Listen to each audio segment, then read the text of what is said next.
වේවා තුන්ලෝ තලය බුදු ගුණයට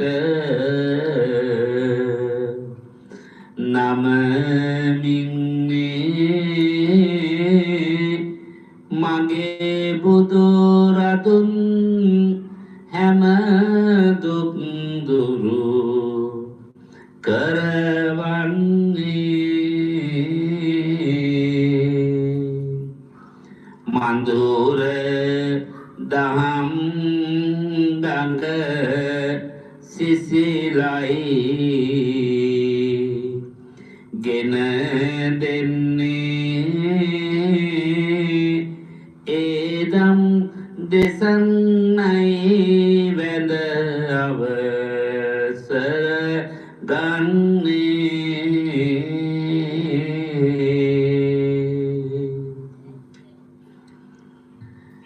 නමෝ තස්ස භගවතෝ අරහතෝ සම්මා සම්බුද්දස්ස නමෝ තස්ස භගවතෝ අරහතෝ සම්මා සම්බුද්දස්ස නමෝ තස්ස භගවතෝ අරහතෝ සම්මා සම්බුද්දස්ස තේනිමානි භික්ඛවේ බාලස්ස බාලලක්ඛනානි බාලනිමිත්තානි බාලාපදානානි කතමානි තේනි ඉද භික්ඛවේ බාලෝ දුච්චින්තිත චින්තිච හෝති දුක්ඛාසිත භාසිත හෝති දුක්ඛත කම්මකාරී චාති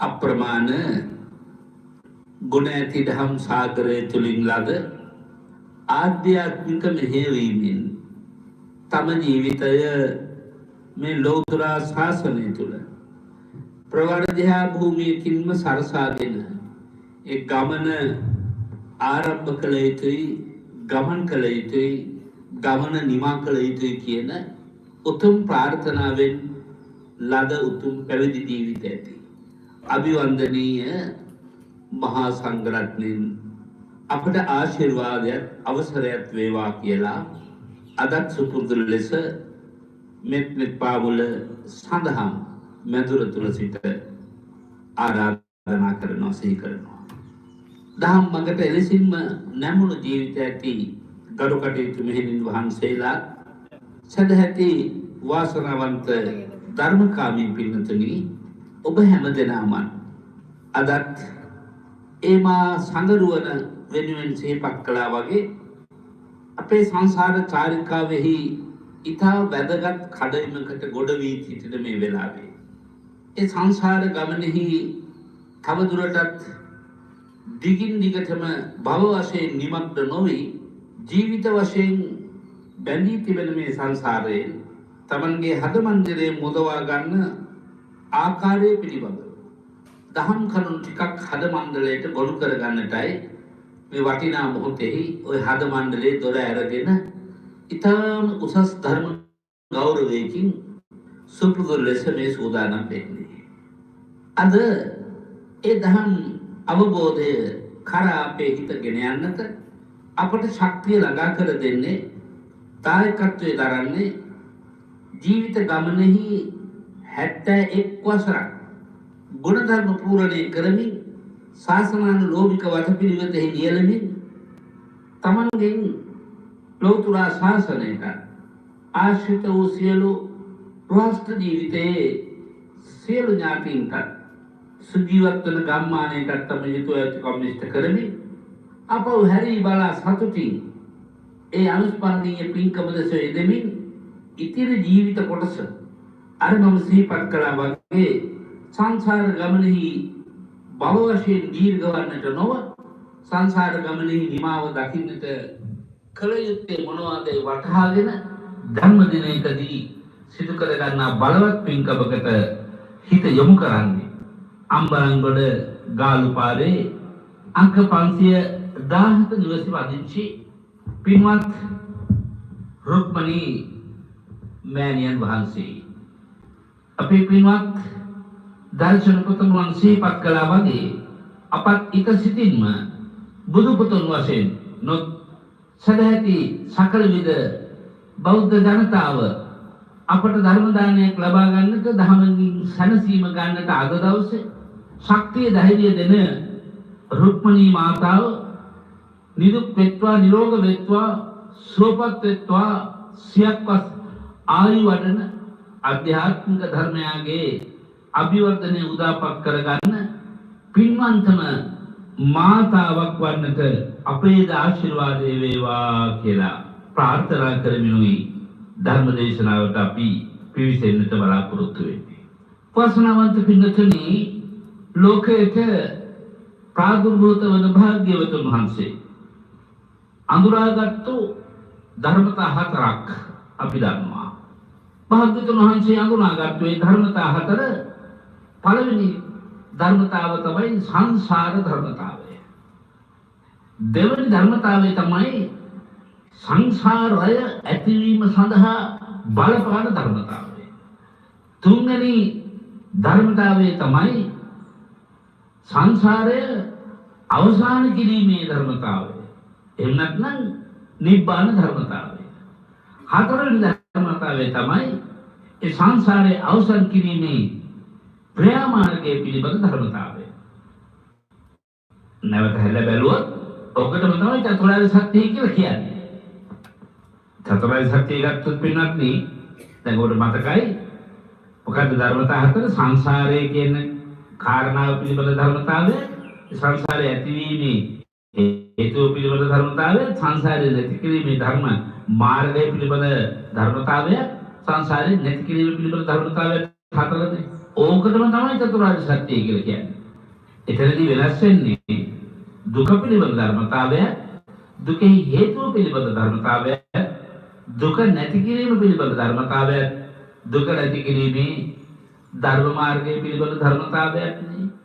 ඔය හතර තමයි නිබ්ලේශී හදවන්දිනේ පහළ වෙලා සාර අසංඛ්‍ය කල්පලක්ෂයක් පාරමී පුරලා ඔබ වෙනුවෙන් මා වෙනුවෙන් අවබෝධ කරගත්තේ, අවබෝධ කොට දී වදාළෙත් මගේ භාග්‍යවතුන් වහන්සේ. ඒ නිසා අපි ටිකක් ඒකෙත් ධර්ම මාර්ගයේ පිවිසෙන්නට පෙර දේශනාවට අවතීර්ණ වන්නට පෙර හඳුනාගත්තොත් වටිනවා. හේතුව දේශනය ඊට අනුබද්ධ වූ දේශනයක්ම වන නිසා. පින්වත්නි, සංසාරය යනු කුමක්ද?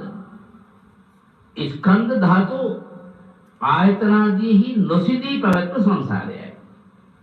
මොකද සංසාරය කියන්නේ ස්කන්ධ ධාතු ආයතනවල නොසිදී පැවැත්ම සංසාරයයි.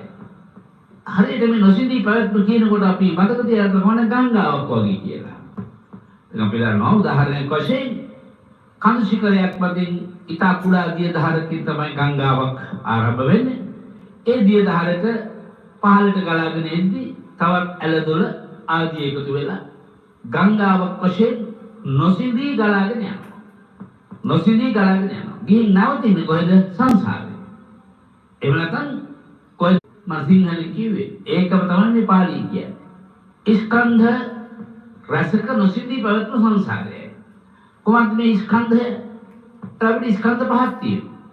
රූපස්කන්ධය, වේදනාස්කන්ධය වශයෙන් අපෝ ධාතු, තේජෝ ධාතු, වායෝ ධාතු, වර්ණ ධාතු, ගන්ධ ධාතු, රස ධාතු, පොට්ටබ්බ ධාතු ආදී ධාතු ධර්මයන්ගෙන් හැදුණු යම්කිසි ඇසට පෙනෙන නිර්මිතයක් ඇද්ද? ඒ රූපයයි. ඒක ස්වභාවය මොකද? රූපණදීති රූප. වහා වෙනස් වෙන නිසා ඒක රූපයයි කියනවා. එතකොට ඒ රූපේ ස්කන්ධය ගොඩක්. මොනවගේ ගොඩක්ද? ධාතු රාශියකින් ගොඩක්. ඒ ගොඩටයි ස්කන්ධය කියලා කියන්නේ. එතකොට යම්කිසි දෙයක් යම්කිසි ගොඩක් බවට පත් වුණාට පස්සේ ඒකේ තියෙන ස්වභාවය තමයි පින්නන්නේ බර ගතිය. එතකොට ස්කන්ධයක් කියලා කියන්නේ බර. දැන් විද්‍යාත්මක වචනයක් තමයි බරට ස්කන්ධය කියන එක. එතකොට මේ රූපය ස්කන්ධයක්. ඒ රූපය ස්කන්ධයක් වෙන්නේ රූපේ ධාතු වල සංයෝගය නිසා යම්කිසි ඒ ලැබෙන වායුව නැවතිච්ච තැන ආපහු බෑගේ බිමට වැටෙනවා. ඒ වගේ ඒ බෑගේට බඩු පුරවල තිබ්බොත් ඒක හුලඟකින් දේශින් උඩට ඔසවන්න බෑ. ඒක පහළට වැටෙන ප්‍රවණතාවය වැඩි. එහෙනම් ඔන්න ස්කන්ධ කියන රූපස්කන්ධයට නම. ඊළඟට වේදනා ස්කන්ධය. එහෙනම් වේදනාත් ඒ විදිහයි. දැන් මොයේ නාමස්කන්ධය කියන එකේ ඉතිරි කොටස් හතරයි මේ කතා කරන්නේ. මේ ගැන ඔබ දන්නවා. නමුත් නැවත සිහි කරගන්න එක ධර්ම මානසිකාරයක් තුලම ඉන්න එක මොකද අපේ මූලික තේමාව වශයෙන් දැක ගත්ත මේ සංසාරය ගැනනේ. එතකොට දැන් අනිත්‍යං සංසාරය කියලා කිව්වට සංසාරය කුමක්ද කියලා අහුවොත් අපිට ඒකට ඒ තරම් හොඳ ධර්ම විග්‍රහයක් හිතට නගා ගන්න බහුතරයකට අමාරුයි. අනේ සංසාරේ හැටි කියලා අපි කියනවා. ඉතින් අපි ඒනට කොච්චර අනුපිරිසද්ද සංසාරේ අනේ සංසාරේ හැටි කියලා කිව්වට සංසාරය කුමක්ද කියන එක පිළිබඳව තියෙන ධර්මාර්ථය දන්න. ඒ නිසා අපි ධර්මාර්ථය මෙනෙහි කරන්න ඕනේ. අපේ අරමුණ මා කියව නැවත සංසාරේ දිගින් දිගට යන්න නෙමෙයි. මේ සංසාරේ කොහොමද ඉවර කරගන්නේ? ඇත්තගෙන අනේ මට අඩු ගානේ හතර අපායවලට වහගන්න නැත්තම් ඔබෙත් අපේ ප්‍රාථමිකම ධර්මාර්ගයේ ප්‍රාර්ථනාව නේ කරන්නේ. එතකොට මේ නාම ධර්මයෙන් ගත්තත් එහෙමනම් නාමයට ස්කන්ධ තවත් හතරක්යි. නාමස්කන්ධය. මොකද එක වේදනා ස්කන්ධය. වේදනා ස්කන්ධය හැදලා තියෙන මොනවද? අන්න අපි ගත්තොත් අපේ ඉන්ද්‍රයන් මූලික කරගෙන තමයි මේ වේදනා ස්කන්ධය හැදෙන්නේ. ඔබ ලියාසටහන් කරගන්නවා මම දන්නවා. දැන් ඔන්න ඇස තියෙනවා.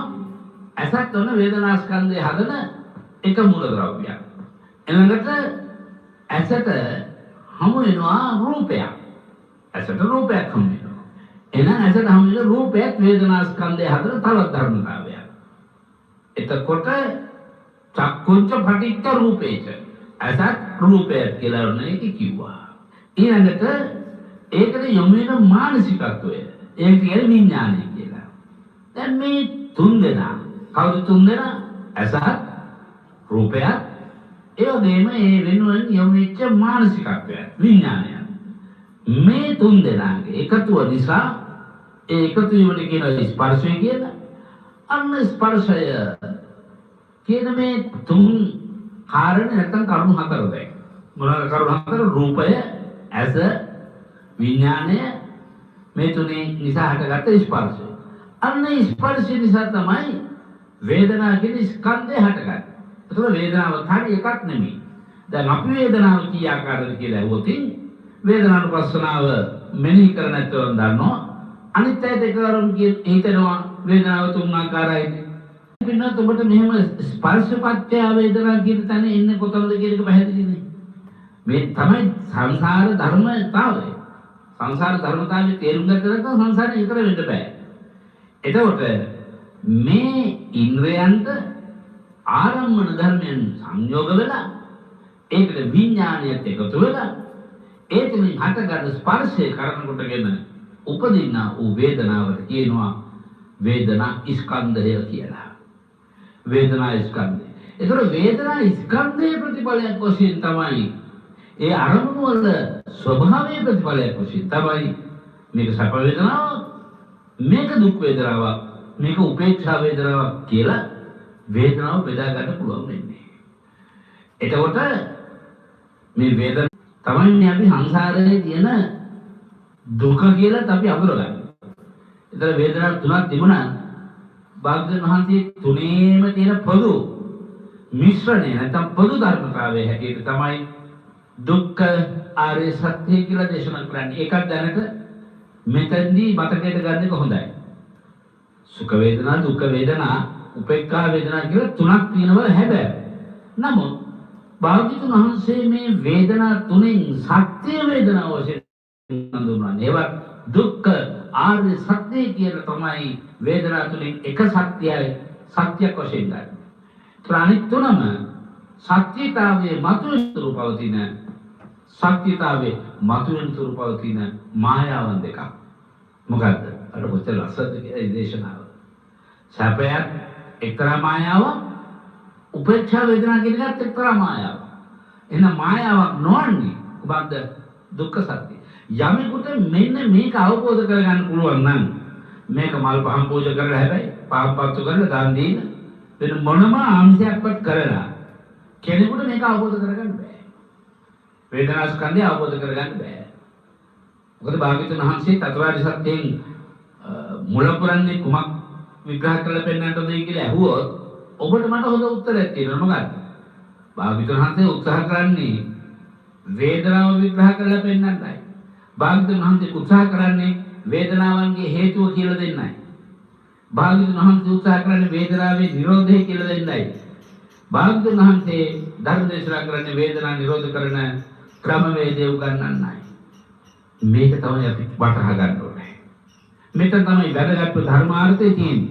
දැන් මේක ටිකක් ගැඹුරු බණක් ප්‍රවේශය වශයෙන් ගත්තා. සරල ධර්ම මාතෘකාවකට අපි එළමෙනවා. නමුත් මේ කාරණේට අපි විශේෂ අවධානය යොමු කර යුතුමයි. මොකද මේක සිහිපත් වෙච්ච වෙලාවේ පින්නත් ඔබට මේ විදිහට විග්‍රහ කරගන්නට මනසේදී තිබෙන මේ පින්වන්ත උදෑසන ඒ උතුම් ධර්ම ශක්තිය හදවතට කාවද්දන එක එදා භාග්‍යවතුන් වහන්සේගේ ධර්ම මාර්ගයේ අසාගර සිටු යමින් යම් ප්‍රතිඵලයක් මාර්ග ධර්ම වශයෙන් වේවා ඵල ධර්ම වශයෙන් වේවා ලබා ගත්තා නම් අද ඒක දේශක ශ්‍රාවක දෙපක්ෂයට ලබා ගන්න කිසිම අපහසුයක් නැතුව මතක තියාගන්න. මේ දේශනේ නැවත නැවත අහන්න. නැවත නැවත සිහි කරගන්න. ලියා ගන්න කරුණු අවබෝධයෙන් ලියා ගන්න. වේදනා ස්කන්ධය පිළිබඳව මම මේ කතා කරන්නේ. ඒ වේදනා ස්කන්ධය කුමක්ද කියලා සුඛ දුක්ඛ උපේක්ෂා වේදනා කියලා සරල උත්තරයක් දෙන්න එපා. හේතුඵල ධර්මයට අනුරූපවම මෙන්න මේ කරුණු තුන හේතු කොටගෙන මේ ස්පර්ශය හට ගන්නවා. ඒ ස්පර්ශය හේතු කොටගෙන මෙන්න මේ වේදනාව හට ගන්නවා. කොහෙද දේශනා කරලා තියෙන්නේ? භාග්‍යවතුන් දේශනා කරලා තියෙන්නේ තථාගත හේතුඵල ධර්මයි. මේ හේතුඵල ධර්මයේ දැකීමෙන් තමයි භාග්‍යවතුන් වහන්සේ කෙනෙකුට දැක ගන්න පුළුවන්. භාග්‍යවතුන් වහන්සේ අගය කරන්නේ තමයි භෞතික රූප කාය දකින්නයි කියලා නෙමෙයි. භාග්‍යවතුන් වහන්සේ දේශනා කරන්නේ ආමිෂ කාය දකින්න එක නෙමෙයි. ප්‍රතිපත්ති කාය දකින්න එකයි. විතරම දේශනා කරනවා භාග්‍යවතුන් වහන්සේ. नहीं मं गार्धमालादि पूजन करंतो न मम पूजन करंतो मम मट मार्गद सुद विलोन पूजा करमि उदय हिट රැය වෙනකන් මානක මාගේ ගුණ ගායනා කරමි වැඳ පුදාගෙන හිටියත් ඒක නෙමෙයි මහණෙනි මං අගේ කරන්නේ මං අගේ කරන්නේ පරමාය පූජාය ප්‍රතිපත්ති පූජාය පරම පූජාව වන්නේ මෙන්න මේ ප්‍රතිපත්ති මාර්ගය තුල යමික් පිහිටාගෙන මගේ උත්සාහය මල්පල ගන්නවා නම් තම තමන්ගේ හත සම්ප්‍රාණ වල ඒකයි මගේ බලාපොරොත්තු. ඒ නිසා ඔබයි මායි කල යුත්තේ කාලයක ප්‍රකරගත යුත්තේ පැය ගණන් වරු ගණන් දවස් ගණන් වන්දනා කරන්නට හෝ පුද පූජා පවත්ව කාලය ගත කරන්නට නොවේ කියන කාරණාව අමනාපයෙන් තොරව පිළිගන්නව ඇති කියලා මම කල්පනා කරනවා. ඔබට මූලික වශයෙන් අපි ප්‍රේ කරන්නේ පහසුවෙන් එකට නිරත වන්නේ ආමිසංශයෙන්. එනිසා සමහර විට ආමිෂයට වඩා ප්‍රතිපත්තියටයි නැඹුරු වේත්තේ කියලා කියනකොට හිත අකමැති වෙන්න පුළුවන්. නමුත් සත්‍ය තිත්තයි කියලා කියනවනේ. තිත්ත උනත් ඇත්ත කියලා කියනවනේ අපි. හේතුඵල ධර්මයේ 아무තු එකක් නෙවෙයි. හැබැයි ගැඹුරු එකක්. අවබෝධයෙන්ම දැනගත යුතු එකක්. දැන් වේදනා ස්කන්ධය තුල මේ හේතුඵල ධර්ම යමෙන් දකීද සෝමං පස්ස ඒ භාග්‍යවතුන් වහන්සේ දකින්න කෙනෙක්. අන්න භාග්‍යවතුන් වහන්සේ ප්‍රතිපත්තිකායෙන් දකින මාර්ගය වදාළා. පින්වත්නි, එතකොට ඔන්න සංසාරයේ ගලාගෙන යන ස්කන්ධ දෙකක් ගැන දැන් ඉගෙන ගත්තා කෙටි. මොකද රූපස්කන්ධය ගැනයි වේදනා ස්කන්ධය ගැනයි. මේ රූපස්කන්ධය තුල ඇලිලා ඉන්නේ කවුද? සිතයි. වේදනා ස්කන්ධය තුල ඇලිලා උපාදාන වෙලා ඉන්නේ කවුද? සිතයි. බලන්න භාග්‍යවතුන් වහන්සේ දේශනා කරන පරමාර්ථ ධර්ම එහෙනම් සිත මූලික කරගත්තොත් ඒ සිත මූලික කරගන්නකොට සිත සමගම පහළවන්නා වූ ධර්මතාවයෙන් චෛතසික කියන්නේ. ඒ චෛතසික ධර්මය කියලා කියන්නේ හිතට එන සිතුවිලි හිතන පිළිවෙල. සිතන ආකාරය. ඔය තමයි සංසාරය. සංසාරේ තියෙන්නේ මගේ බහැරව නෙවෙයි. මගේ බහැරව නෙවෙයි. මේ බාහිර ලෝකේ නෙවෙයි. ඊළඟ ආත්ම භාවයේ කියන එකකටවත් නෙවෙයි. මේ දැන් මේ මොහොතේ සංසාරේ මා තුල තියෙනවා. ඉතින් දැන් ඒකට වෙනවා කියලා කියන්නේ සංසාරයෙන් එතකොට කොහෙන්ද ඒකට වෙන්නේ? මගේ මෙහිත තුලින් ඒකට වෙනවා කියන්නේ. ඒක ලේසි පහසු කාර්යයක් නොවේ. නමුත් කරන්න බැරි කාර්යයක් නෙවෙයි. හිතට ගත්තොත් ඕනම අමාරු රාජකාරියක් කරන්න පුළුවන්. සරල කරලා දුන්නොත් ඕනම අමාරුව වැඩක් කරගෙන යන්න පුළුවන්, තේරුම් ගන්න පුළුවන්, වටහා ගන්න පුළුවන්. ඒ දේශකයන් වහන්සේලා වශයෙන් බලමු අපට පුළුවන් විදිහට තමයි මේ ධර්මය සරල කරලා දෙන්නේ. මීට වඩා සරල කරන්න ක්‍රමවේදයක් නැහැ මට පෙනෙන විදිහට. දැන් ඒතකොට ස්කන්ධ දෙකක් ඔබ ඉගෙන ගන්න. දැන් මේ ඉගෙන ගන්න ඉන්නේ මොකද්ද? මගේ හිත තුළ තියෙන සංසාරය. එතකොට සංඥා කියලා ගත්තා. සංඥා කියලා කියන්නේ අඳුරා ගන්නවා කියන එකයි. නමුත් ඒ සංඥාවත් තවදුරටත් විග්‍රහ කරගන්න පුළුවන්. සංඥාවත් කරුණු කීපයක එකතුවක් වශයෙන් තමයි හැදෙන්නේ. තාම දීර්ඝ විග්‍රහයක් වෙනවන්නේ මේ සංඥා නිරෝධය කියන කාරණාව ඔබ දන්නවා. සංඥා වේදිත නිරෝධ සමාපත්තිය කියලා වචනයක් ඔබ අහලා තියෙනවා. එතකොට කොච්චර මේක ගැඹුරුද කියන කාරණාව පින්නත් ඔබට වැටහෙනවා. එතකොට සංඥා වශයෙන් අපි ගන්නෙ මොනවද? ගන්න කරුණු ගොඩක් තියෙනවා. ඇසින් ගන්නෙ මොකද්ද කියලා අහුවොත් කියන රූප සංඥාව. කලින් ගන්නෙ ශබ්ද සංඥාව. නාසයෙන් ගන්නෙ ගන්ධ සංඥාව. දිවෙන් ගන්නෙ රස සංඥාව. එතකොට අනිකුත් ඉන්ද්‍රියක් ගමුත් ඒ විදිහයි. කයෙන් ගන්නෙ ස්පර්ශ සංඥාව. මනසෙන් ගන්නෙ ධම්ම සංඥාව. දැන් අපි යම් විදිහක් අනිත් ඒ කාරණා පහම පැහැදිලි ඇති ධම්ම සංඥාව ටිකක් අපැහැදිලි. දැන් මේ ධර්ම දේශනාවේ ආරම්භයේදී අපි එළම ගත්තේ සංසාරයන් කුමක්ද කියන විග්‍රහ කරන්නේ. ඒතර මම විග්‍රහ කරපු ධර්ම කාරණා මොනවද කියලා. නැවත මෙනෙහි කරන්නේ කිව්වොත් අන්න පින්නත් ඔබට මෙනෙහි කිරීමේ හැකියාව තියෙනවා නම් අන්න ඔබේ ධර්ම සංඥාව ශක්තිමත්. ධර්ම සංඥාව ශක්තිමත්. ධර්මයකට විභාගයකට පිළිතුරක් සපයගෙන යනකොට බොහොම පහසුවෙන් අහන ප්‍රශ්න වලට පිළිතුරු දී ගන්න පුළුවන් නම් දැන් මාර්තුමා දෙවෙනකොට සාමාන්‍ය පෙළ විභාගය ක්‍රියාත්මක කරන්න සැලසුම් කරලා තියෙනවා. දැන් මේ වෙනකොට දරුවෝ පාඩම් කරනවා. අපි අවුරුද්දකට වතාවක් මේ විභාග වලට පාඩම් කරනවා. පාඩම් කරනවා කියන්නේ මොකද්ද? පාඩම් ගන්නවා කියන්නේ මොකද්ද? පාඩම් දෙනවා කියන්නේ මොකද්ද? පිළිතුරු ලියනවා කියන්නේ මොකද්ද? මගේ අහුව ධර්මානුකූල අර්ථයකට කියලා දෙන්න කියලා මම කිව්වා ඒ තමයි ධර්ම සංඥාව ප්‍රබුද්ධ කරගන්න එක. ඇති කරගන්නා වූ ධර්ම සංඥාව ඉදිරිපත් කිරීම තමයි විභාගයකට ලියනවා කියන්නේ. අනේ මට මතක හිටින්නේ නැහැ දැන්. ඔබ කී දෙනෙක් නම් මොන වචනේ කියනවද නේද? ඔව් ඒක අපි කාටවත් වෙනවා. වයසට යාමත් එක්ක ධර්ම සංඥාවගේ தත්ත්වය දුර්වලයි. එතකොට ධර්ම සංඥාව කියලා දුර්වල නැත්නම් සිහි කරන සැනින් අපිට ඕනම දෙයක් මතක් කරගන්න පුළුවන්. ධර්ම සංඥාව නිසා. දැන් තාමත්ම ප්‍රබුද්ධ මට්ටමට ධර්ම සංඥාව දීවිච්ච උත්තරේ වහන්සේ කවුද මේ ශාසනය කියලා ඇහුවොත් අපි කියන්නේ ආනන්ද හාමුදුරුවෝ කියලානේ බුදුහාමුදුරුවෝ අප පදවියකොත් දුන්නානේ. මොකද්ද? ඒක ශ්‍රුතියෙන් අසන්න තරන්න ශක්තිය තියෙන උත්තරයන් වහන්සේ. එතන තමයි ධර්ම සංඥාව කියන වචනේ භාග්‍යවතුන් වහන්සේ තෝරලා තියෙන්නේ. එතකොට හැබැයි භාග්‍යවතුන් වහන්සේ මේ මතක හිටින්න නැති ප්‍රශ්නේ තියෙනවා. ඒක ඇත්තනේ නම් අර ප්‍රශ්න කොටවල තියෙන ප්‍රබලම ප්‍රශ්නේ තමයි මතක හිටින්න නැති ප්‍රශ්නේ. එහෙනම් මතක හිටින්න නැති ප්‍රශ්නේ කියලා කියන්නේම එහෙම නැත්නම් මතක හිතීමේ ශක්තිය වැඩි දියුණු කරන්න අපි එක එක જાති කරනවා. පුද පූජා පවත්වලා බලනවා. යන්ත්‍ර මන්ත්‍ර දාලා බලනවා. ඒ එකකින්වත් සාර්ථක ප්‍රතිඵලයක් ලැබෙන්නේ නැහැ පිටවත්. සාර්ථක ප්‍රතිඵල ලැබෙන්නේ අර සංඥා මට්ටම ප්‍රබුද්ධ කරන භාවනා ධර්ම වල හිතන්නට කිරීමෙන්. චිත්ත ඒකාග්‍රතාවයේ කියන එක තරම් සංඥාව ප්‍රබුද්ධ කරන්න හේතු උපකාර වන්නා වූ වෙන කිසිම ක්‍රමවේදයක් මේ ශාසනය තුළ භාග්‍යවතුන් වහන්සේ අනුශාසනා කරන්නේ. මේ සංඥා කියන වචනේ තුල කාරණා හයක් තියෙනවා කියලා දැන් දන්නවා. මොකද්ද? රූප සංඥා, ශබ්ද සංඥා, ගන්ධ සංඥා, රස සංඥා, පොට්ටබ්බ සංඥා, ධම්ම සංඥා. ධම්ම සංඥාව තමයි ටික වැඩිපුර විස්තර කළේ. නමුත් රූප සංඥාව කියලා ගත්තොත් අපි යම් කිසි රූපයක් වරක් දෙකක් තුනක් දැක තිබෙනවා.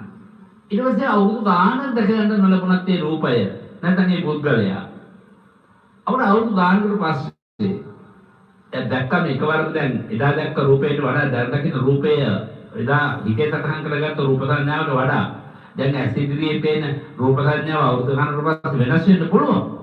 නමුත් අපි කියනවා මට මේ ඔය දිහාට ඔය දැකලා හුරුයි පුරුදුයි යන්නේ අපි අහවල් පන්තියේ අපි එකට ඉගෙන ගත්තේ. ඒක තමයි. දැන් තමයි මතක් වුණේ ඔය හරියට වෙනස් වෙලා. අන්න බලන්න එතකොට රූප සංඥා කියන එක අපිට පැහැදිලි නැද්ද? මේ හිත පිරලා තියෙන මොනවද කියලා බලන්න. දැන් මේ ධර්මයේ එතකොට ගැඹුරුද සරලද? අපේ ජීවිතය තුළම අපේ හිතත් එක්ක අනුබද්ධද නැද්ද ඕනම ගැඹුරු ධර්මයක්. දැන් පංචස්කන්ධය පිළිබඳ ගැඹුරු ධර්මය ටිකක් සරල කරලා උගන්වන්නේ සංසාරය කියන්නේ මොකක්ද කියලා තේරුම් ගන්න ඕන නිසා. සංසාරය කියන එක වචනේ මේ තාවතෝරමින් ඉන්නේ.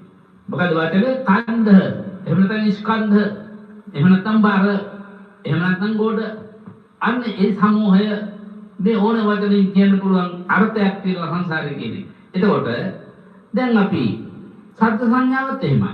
පිටුම අපි අපේ මනසේ එක්කෙනෙක්ගේ හඳ එක වතාවක් ඇහුවම හොඳට මතකයි. දැන් උදාහරණයක් වශයෙන් අපි හිතමු මේ ධර්ම දේශනාව. දැන් ඔබට ධර්ම දේශනාව ආරම්භ කරනකොට මේ අහවල් දේශකයන් වහන්සේ කියලා අහගන්න බැරි වුණා. දැන් ඉරිදා උදේට නම් ඔබ දන්නවා මගේ ධර්ම දේශනාව තමයි ප්‍රකාරය වෙන්නේ. නමුත් මේ දේශනාව වෙනත් තැනක වෙනත් වෙලාවක අපේ නාලිකාවේ මේ හඬ ලැබුණා. ඔබට මුලදී නම අහගන්න බැරි වුණා. නමුත් ඔබට මැද හරියේදී වචන 4-5ක් අහනකොට මේ අපේ ආමුදුරනේ කවුරුද ඔයගොල්ලෝගේ ආමුදුරෝ මේ අපේ කැටවල ආමුදුරෝ වල කියන්නේ. අන්න කොහොමද ඒක ගත්තේ? අන්න අපි ඉගෙන ගත්ත සද්ද සංඥා කියන්නේ මොකක්ද? බලන්න මේ මතකය ඇතුලේ කොච්චර දේවල් ගබඩා වෙලා තියෙනවද කියලා මුළු ජීවිතේ විතර මේ අපට මේ ජීවිතේ ගත්ත හැම රූපයක්ම සංඥා වශයෙන් මේකේ තියෙනවා. කාටද අසත මාතෘකාවක් වෙනවා නේ. ඊළඟට මේ ජීවිතේදී ගත්ත සියලුම වේදනාවන් පිළිබඳව සංඥා මතක තියෙනවා. කසාය චිත්තයි කියන්නේ. ඇතැම් පිළිවර්ග අඹහුල් කියන්නේ.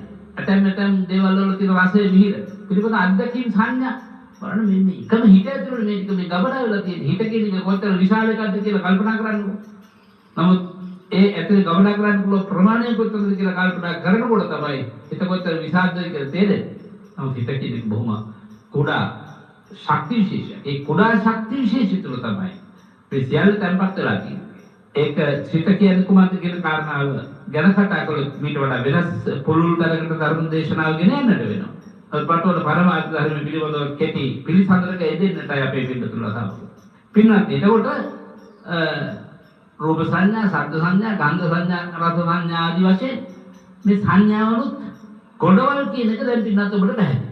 දැන් ඊළඟට මේ සංඥාවට ආකල්ප කීපයක් ගොඩනගෙනවා. මේ ස්කන්ධවල බරගතිය හැදෙන්න ඒකත් එක්තරා උපකාරයක්. ඒකත් මෙතන ඉගෙන ගන්න වටිනවා. ඔන්න මේ ඇහෙන් කනින් නාසයෙන් දිවෙන් ශරීරයෙන් මනසින් කියන කොතනින් ගත්ත සංඥාවක වේවා ඇති වෙන ස්වභාවයක් තියෙනවා සිතේ සංකල්පයක්. මොකද්ද? මේක නිට්ටයයි කියන සංකල්පය. මේක සුභයි කියන සංකල්පය. මේක සුඛයි කියන සංකල්පය. මේක ආත්මයි කියන සංකල්පය. අපේ සිත ඉල්ලන්නේ හිත හොයන්නේ අන්නේ සංඥාවයි. ඒකට කියන්නේ නිත්‍ය සංඥා, සුභ සංඥා, සුඛ සංඥා, ආත්ම සංඥා.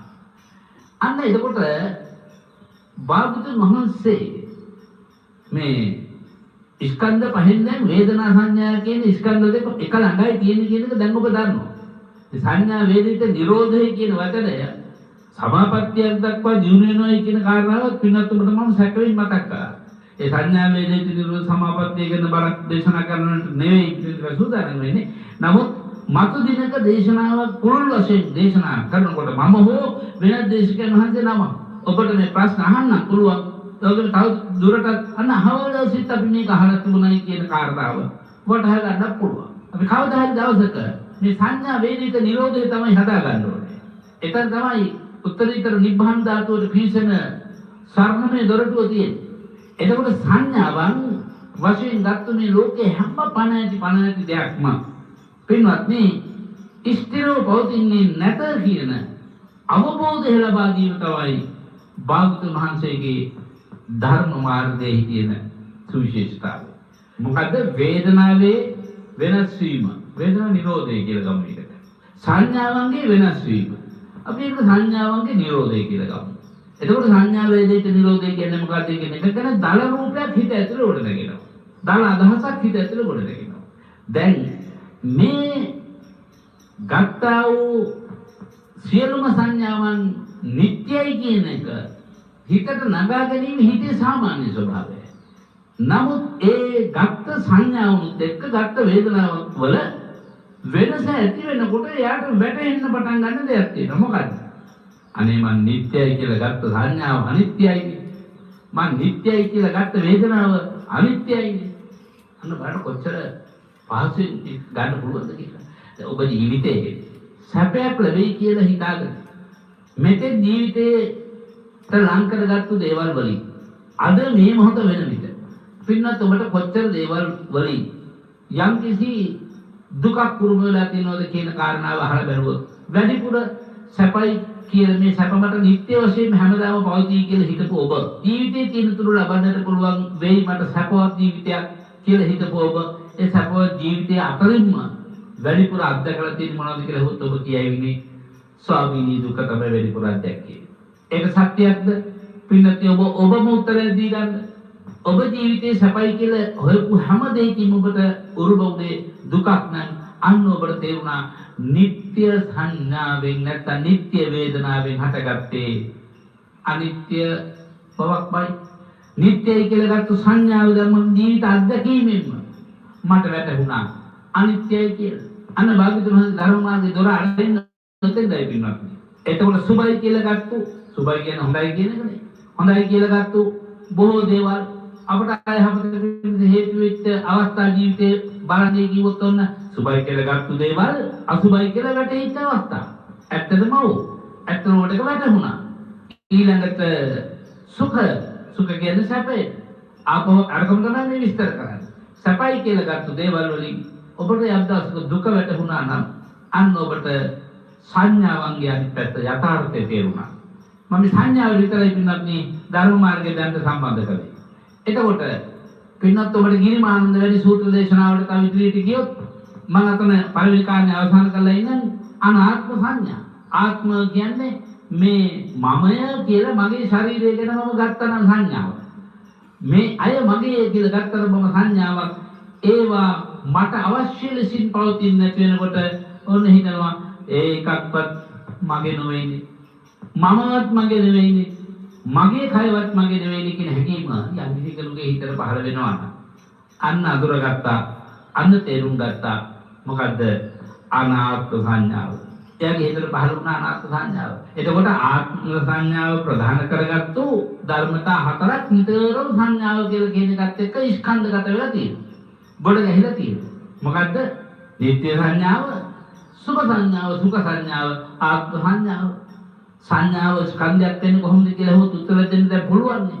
එතකොට ධර්ම මාර්ගයට අවතීර්ණ කරගත්ත සිතකට තවදුරටත් මේ වැටහීම ප්‍රබල වෙන ආකාරයේ දේශනා කරනවා ගිරිමානන්ද සූත්‍රයේ දස සංඥා කියලා එකක්.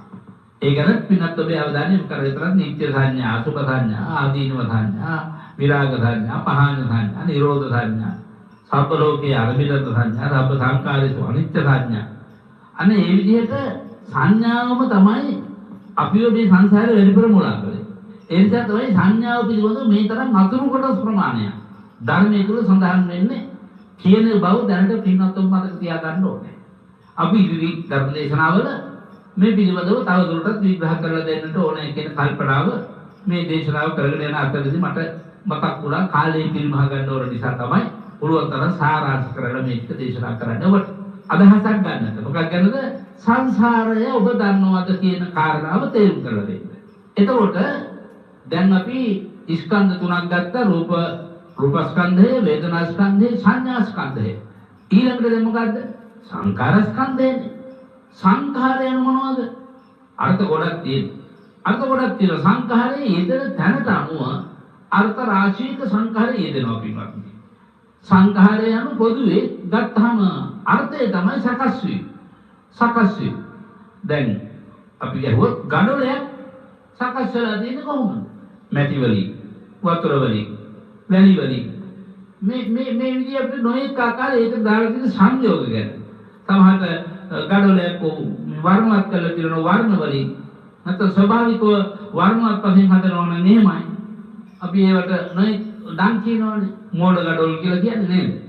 ඒ වගේ නොයෙක් ආකාරයේ සංගතියෙන් තමයි ඒ ගඩොලේ සකස් වෙන්නේ. ඒකල ගඩොලේ සකස් වෙච්ච ඒවාට මම මේක සංකාරයක් කියලා කිව්වොත් වැරද්දක් නෑ. දැන් අපි ගත්තොත් එහෙම සබ්බේ සංකාර අනිච්ඡාදී. අන්න සකස් වූ සියල්ලම අනිත්‍යයි. සකස් වූ සියල්ලම අනිත්‍ය වෙන්නේ ඇයි? යමක් සකස් වෙන්නේ යම් හේතු සමුදායක් නිසානේ. ඒතකොට යම් හේතු සමුදායක් නිසා යමක් සකස් වෙනවා නම් ඒ සියල්ල අනිත්‍යයි. ඒක හැබැයි. දැන් එතකොට ඔන්න අප්‍රාණික දේවල් ගැන මේ කතා කරන්නේ. එතකොට සප්‍රාණික මගේ ශරීරේ බනහන මා ඉදිරියේ ඉන්න ඔබේ ශරීරේ ඔබ බනහන ගුවන් විදුලිය එවැගේම බනහන ඔබ මේ කොම සප්‍රාණික අප්‍රාණික සියලු වස්තු යම් යම් හේතු නැත්නම් මූල හේතු නැත්නම් ධාතුන්ගේ සමவாயයෙන් එකතු වෙන්නේ නැතිව තියෙනවා. එරන්නේ සියල්ලම අනිත්‍යයි කියන එකයි අනිත්‍යවත් සංඛාරය කියන්නේ. ඒතර ඒ හැදිලා තියෙන මොනවා කියන්නේ කියලා හවොත් සංඛාරය එතන කියනවා ඔබ උත්තර දෙකක් දෙන්න තියෙනවා. සප්‍රාණික අප්‍රාණික සියලු දේ හැදිලා තියෙන්නේ උපාදාන සහ සතර මහා ධාතු වලින් කියලා කිව්වට වැරද්දක් නැහැ. ඒක හරි. ඊළඟට සංඛාර ස්කන්ධය අධ්‍යාත්මික වශයෙන් තියෙනවා. එතකොට සංඛාර වර්ග දෙකයි කියලා මතක තියාගන්න කාර්යයක් නැහැ. මොකද්ද? බාහිර සංඛාර නැත්නම් භෞතික සංඛාර එහෙනම් අධ්‍යාත්මික සංඛාර. එතකොට අධ්‍යාත්මික සංඛාරයන් මොනවද? දැන් ඔබ මේ බණ අහන ගමන් මම බණ කියන ගමන් මේ කරමින් ඉන්න සංඛාරය. මොන සංඛාරයද? අධ්‍යාත්මික සංඛාරය.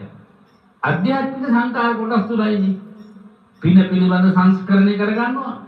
පව පිළිබඳ සංස්කරණය කරගන්නවා. ඒ වගේම ඒ පවයි පිනයි දෙකම මැද්දේ තියෙන අධ්‍යාත්මික තත්වයට අපි ධ්‍යාන කියලා කියන්නේ. ධ්‍යාන පිළිබඳ අධ්‍යාත්මික සකස් කිරීමක් කරගන්න. බණ අහන ගමන් මොකද කරන්නේ? බණ අහනකොට කරන්නේ පුඤ්ඤාභි සංකාරය, අනේතන අධ්‍යාත්මික සංකාරය. එතකොට බණ අහන ගමන් මధుරෝ කන. ඊට මధుරෝ මරා ගන්න. පහසුවෙන් බණ අහන්න ඉතන. එතකොට මොකද වෙන්නේ? පුඤ්ඤාභි කියනකට ආයන්නක් දාගත්තා. අපුඤ්ඤාභි සංකාර අතර කුසල අකුසල කියවම නේද? ආයන්නක් දාගත්තා අපි. අපුඤ්ඤාභි සංකාරයක් හැදෙනවා. සමහර විට කෙනෙක් මේක ගැඹුරු ධර්ම දේශනාවක් නේ ටිකක්. මේ ගැඹුරු දේශනාව ආදරයෙන් ගෞරවයෙන් මනාව සිහියෙන් මම මේ සංසාරේ ඉතර වෙන්න ප්‍රාර්ථනා කරන කෙනෙක් මම සංසාරේ වටහා ගත යුතුමයි කියන තැනට නම් ඔබේ හිත පවත්වාගෙන යන්නේ මේ වෙලාවේ.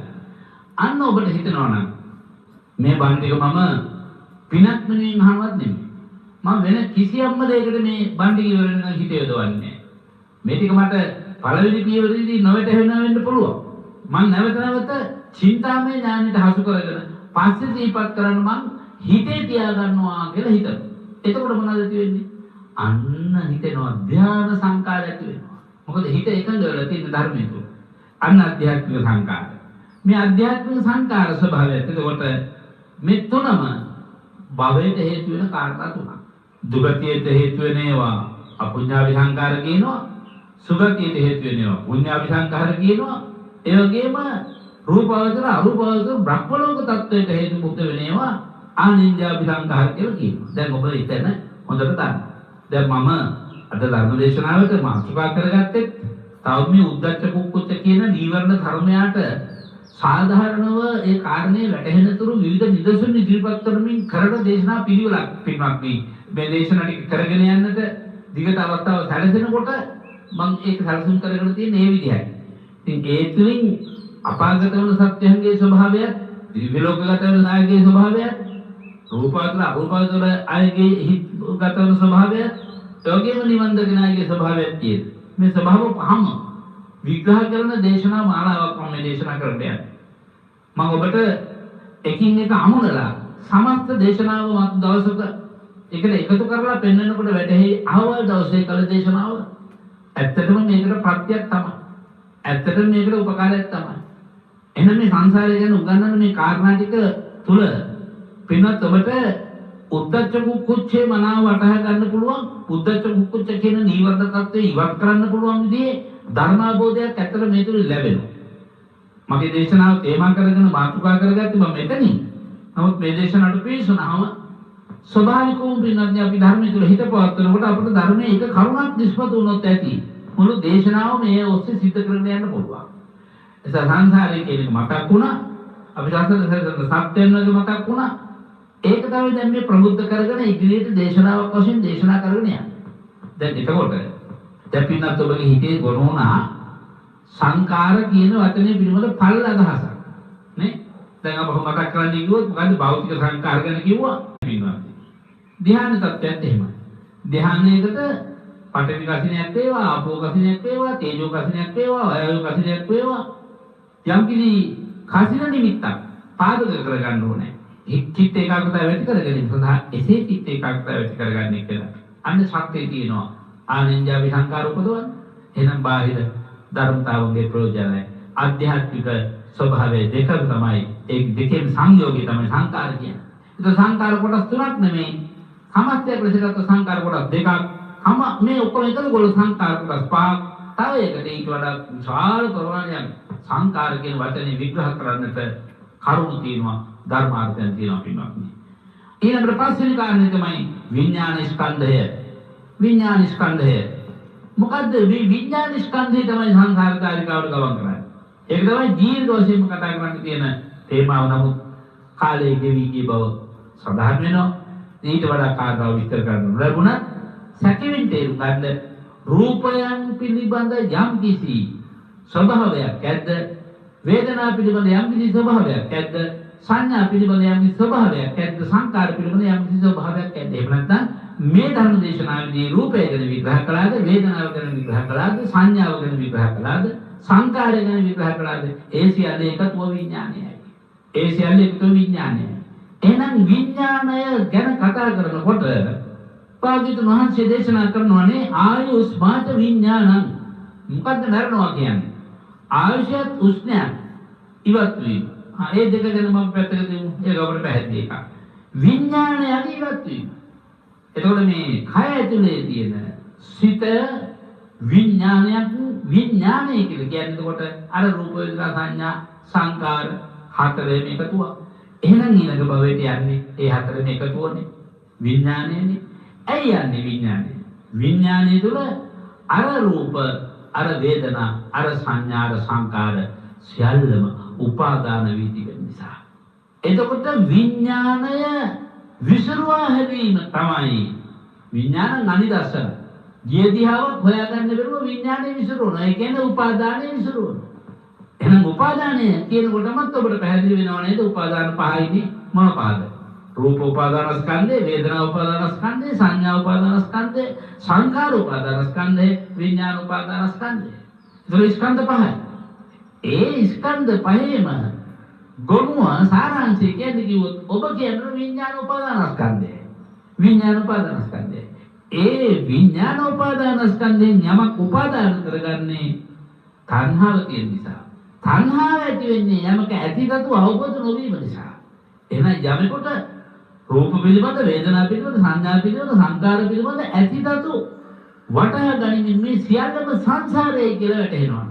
සංසාරය දුක්ඛසහගතයි, පිළිකුල් සහගතයි, දුක්ඛ සහගතයි කියන කාරණාව තේරුණා නම් අන්‍ය එක දෙයක්වත් ඒ කියන්නේ රූප, වේදනා, සංඥා, සංකාර උපාදාන කරන්නේ නැහැ. ඒ හතර උපාදාන කරන්නේ නැත්තම් විඥානයක් උපාදාන වෙන්න විදිහක් නැහැ. මෙන්න මේ තත්ත්වයට අපේ මනස ගෙනීම තමයි මනුස්ස ජීවිතයක් ලැබීමේ උපරිම ප්‍රයෝජනය කියන කාරණාව පින්නති ඔබ හිතේ දරා ගන්නට ඕනේ. හැම දිනකටම සංසාරය පිළිබඳ විග්‍රහය සංසාරයේ එක කොටසක් විතරක් ස්කන්ධ ගැන කතා කළාට ඒ අතරත මම ධාතු ගැන කතා කළා.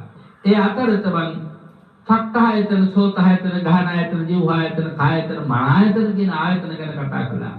රූපායතන, ශබ්දායතන, ගන්ධාමරණ රුක්මනී පින්වත් මෑණියනේ ඔබතුමියටයි සමස්ත ලෝකයේම ආශිර්වාදයේ මේ වෙලාවට ලැබෙන්නේ. ඒ උතුම් ආශිර්වාද බලය, පුණ්‍ය බලය ලබන්නට වාසනාවන්ත ඔබතුමියට නිදුක් නිරෝගී චිරජීවනයේ ප්‍රාර්ථනා කරනවා. ඔබතුමියට හදවතේ බලාපොරොත්තු රාශියක් ඇති කරගෙන තියෙන බව පෙනෙනවා. අරමුණු සටහන් කරගත්තු පත්‍රිකාව දේශ බලන විට ඔබතුමිය පළමුවෙන්ම පුණ්‍ය අනුමෝදනා කරන්නේ මා වෙතයි. මේ ධර්ම දේශනාව සිදු කරන අපේ හාමුදුරුවෝ නිදුක් වේවා, නිරෝගී වේවා, සුවපත් වේවා කියන තුන් ප්‍රාර්ථනාව.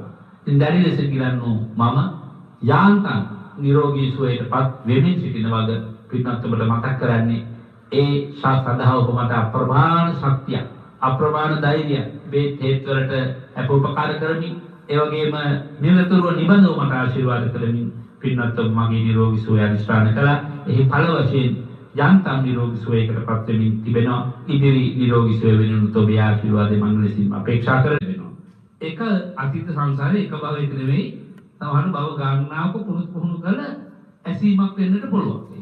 සමහර විටක යම් ධර්ම කාරණාවක් අහලා භාවනාව වශයෙන් මෙහි අර්ථය කුමක්දෝයි භාවනාව දිනු කරගත්ත හිතකින් යම් කෙනෙක් මානසිකාර කරනවා නම් ඒකට කියන්නේ චින්තාමය ඥානය කියලා.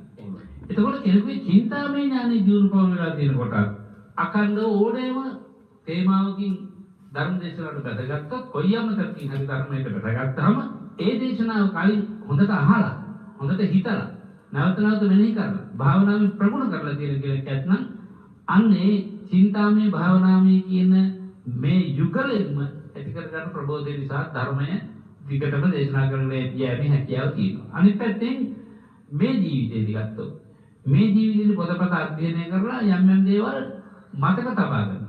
දේශනා කරනකොට මේ මතකය අවදි වෙලා මේ භවයේම ඉගෙන ගන්නා උදේ ප්‍රයෝජන අරගෙන දේශනාව දිගට පවත්වාගෙන යන්න පුළුවන්. ඒකින් කෙනෙකුට කොයි කාරණාවද විතර පාදක උනේ කියන එක දන්නේ දේශකයන් වහන්සේම තමයි කියලා මට හිතෙන්නේ. එහෙම. දැන් පොතපත ආධාර කරගෙන පොත දෙසම බලාගෙන ධර්ම දේශනාවක් කරනකොට අපිට හිතෙන්නේ දැන් මේ වෙලාවේ ගන්නා වූ කාරණාවල් කලින් කිසිම සූදානමක් තිබිලා නැහැ කියන කාරණාව. ඒකෝට සමහර කාරණාවක් තියෙනවා මේක අහවල් පොතේ අහවල් විදිහට කියන එක දේශනා කරාම ඒක පොතෙන්ම අරගත්තු දේශනාවක්. අනිත් කාරණේ අවබෝධයෙන්ම කරන දේශනාවක් තුළ තියෙන කාරණාවල් ඕනම කෙනෙකුට නැවත ගවේෂණය කරන්න පුළුවන්. එහෙම. ආ ගවේෂණය කරලා බැලුවම පෙරදහමින් මේක ගවේෂණය කරන්නේ ඒ දේශනාව ඒ විදිහටම හරියටම හරි කියලා 100%ක් ඒකට ලකුණු දෙන්න පුළුවන් නම් ආන් මේ දේශනාව තමයි ධර්මයේ දැක්ක උත්තරීකුගේ දේශනාවක් එක කියන තේරුම් ගන්න පුළුවන්. හොඳම දේශනාව ඒ දේශනාවයි. එහෙමයි. අපි හඳුනන්නේ එතකොට දැන් අපි දන්නවා පුංචි කාලේදී බොහෝ වෙලාවට සමහර විට දැන් මනෝවිද්‍යාත්මකව ගත්තාම ඒ කාල සීමාවල් වලදී ළමයා හැසිරිය යුතු ආකාරය පිළිබඳව නැත්නම් පුද්ගලයා හැසිරිය යුතු ආකාරය පිළිබඳව සත්වයා හැසිරෙන ආකාරය පිළිබඳව එක් එක් විග්‍රහයන් කරලා තිබෙනවා. මෙන්න මේ කාල සීමාව තුළදී ළමයා දන ගහනවා, ඒ වගේම අත්දැකීම් ලබා ගන්න කැමති, ඊට පස්සේ විවිධ අවදීන් පසු කරනකොට මේ තලයට එනකොට මේ අත්දැකීම් ලබා ගන්න කැමති කියලා විශේෂයෙන්ම ළමා අවදිය, ඒ වගේම ලිඟු අවදිය, දිගු අවදිය, තරුණ අවදිය, වැඩිහිටි වෘද්ධ අවදිය ආදී වශයෙන්. හැබැයි අපි දැකලා තියෙනවා අපි හඳුන්වන්නේ පුංචි කාලයේදීම මේ භාෂාව හරියට හසුරවන්නත් බැරි කාල සීමාව තුළදී, ඒ කියන්නේ සමාජයේ ජීවත් වෙන ළමයින්ට භාෂාව හරියට හසුරවන්න බැරි කාල සීමාව තුළදී ඇතම් බොහෝ ළමයි ඉන්නවා මේ භාෂාව වේවා නැත්නම් තමුන්ගේ ඥානය වේවා දැනුම් සම්භාරය වේවා නිපයුම් වේවා බොහෝ දක්ෂ ලෙස සිද්ධ කරනවා. මේකට බලපාලා තිබෙන්නේ විඥාන ස්කන්ධයද කියන ප්‍රශ්නේ තමයි මම ඔබ වහන්සේට යොමු කරන්නේ.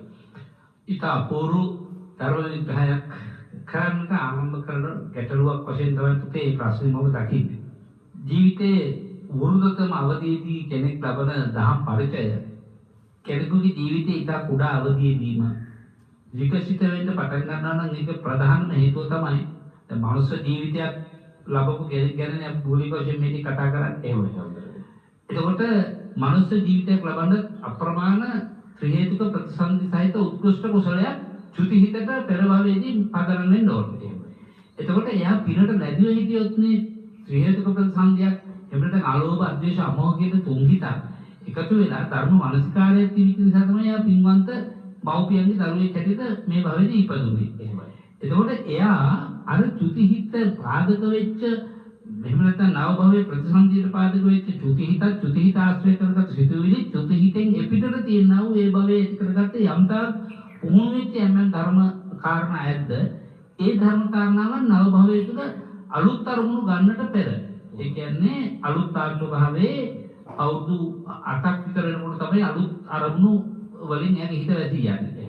එසේ වැසී යනතුරු 175ක ප්‍රවණතාවයක් තියෙනවා කලාතුරකින් දරුවෙකුට පෙර ආත්මවල තමයි පුහුණු කරගත්ත ධර්ම පරිචය පිළිබඳව හෝ දේශන පරිචය පිළිබඳව හෝ යම් යම් කාරණා ඉදිරිපත් කරන්නේ. දැන් ධර්මයේ පිළිබඳව විතරක් නෙමෙයි. අපි හිතමු දැන් සමහරවිට අපිට පේනවා නොයෙක් ආකාර රූපමය වැඩසටහන්, ශ්‍රවණමය වැඩසටහන් අහගෙන ඉන්නකොට සමහර ළමයි අවුරුදු 2යි 3යි.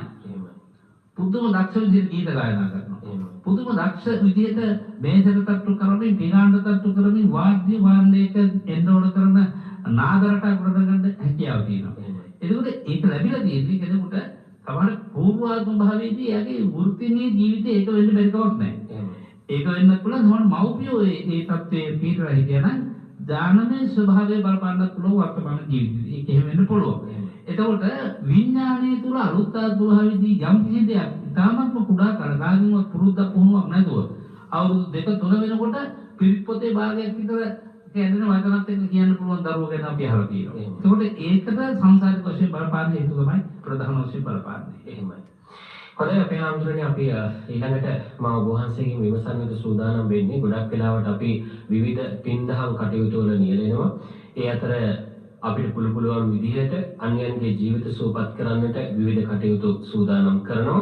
මෙහෙම කොයිතරම් පින් කටයුතු සිද්ධ කළත් වෙලාවකට හිතෙනවා මටම ඇයි මේ දේ සිද්ධ වෙන්නේ කියලා අයහපතට කරුණු කාරණා යෙදෙන විට. එතකොට මේ කියන සංඥාවල හරි මේ කියන ස්කන්ධවල හරි යම්කිසි ඛණ්ඩනය වීමක් සිදු වුණොත්ද අපිට අර වගේ පසුබෑමක් ඇති වෙන්නේ කියලා තමයි ඔබ වහන්සේගෙන් විමසන්නේ අපි හඳුනන්නේ. ඔව්.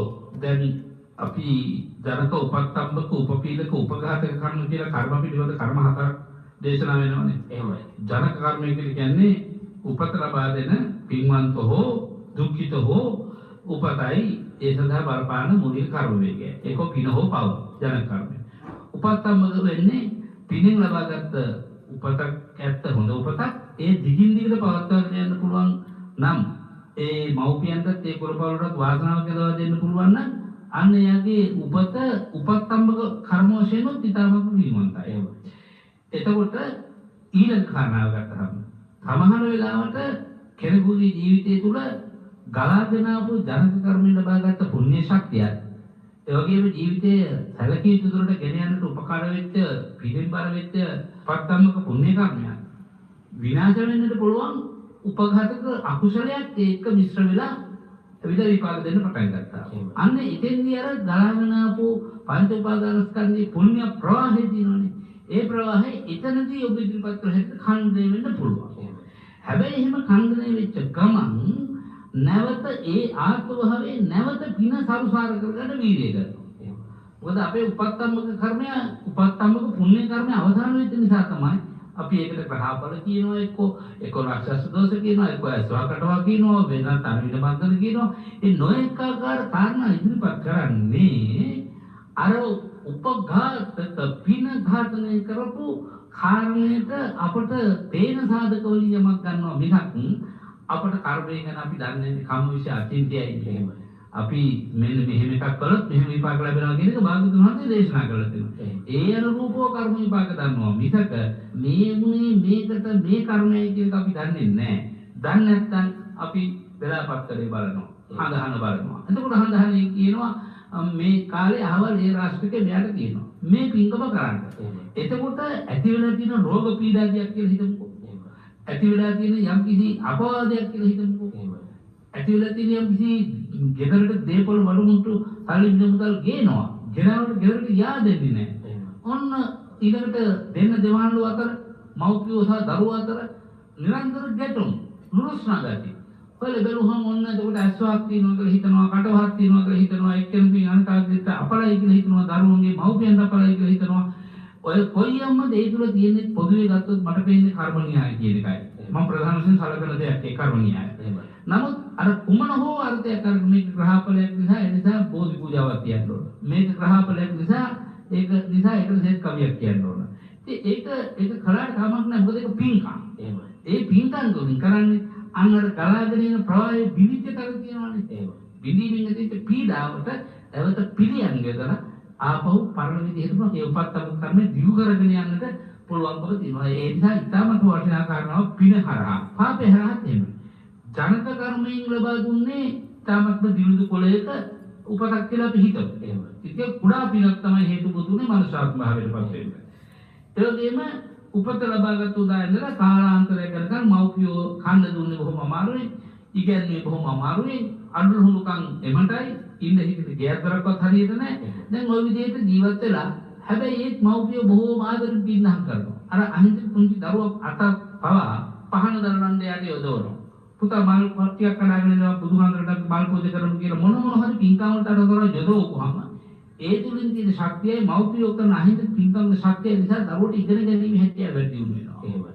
ඒ ඉගෙන ගැනීම හැකියාව වැඩි දියුණු වෙනකොටම දරුවා ඔන්න හොඳට ඉගෙනගෙන විභාග සමත් වෙලා විශ්වවිද්‍යාලයට ගිහලා හොඳ රස්සාවක් කරනවා. එහෙමයි. හොඳ වැටුපක් කරගෙන ඔන්න ඊට පස්සේ ගෙයක් දොරක් හදාගෙන අන්න උපඝාතනයට ලක් කළා. මොකද උපඝාතනයට ලක් කළේ අර කුඩා මට්ටමට තිබිච්ච පින වැඩි ප්‍රමාණයක් තිබුණේ අකුසල්.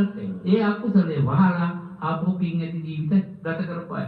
ලෝකේ අප්‍රමාණ දියුණුවෙච්ච මිනිසුන්ගේ අතීතය හැර බැලුවොත් කියන්නේම අතීතේ මම හරි දුක් විඳා මම විඳපු දුක් අනන්තයි අප්‍රමාණ. මේ සාකච්ඡාව අහන අය තමන්ගේ ජීවිතයට ආදේශය ලබන්න.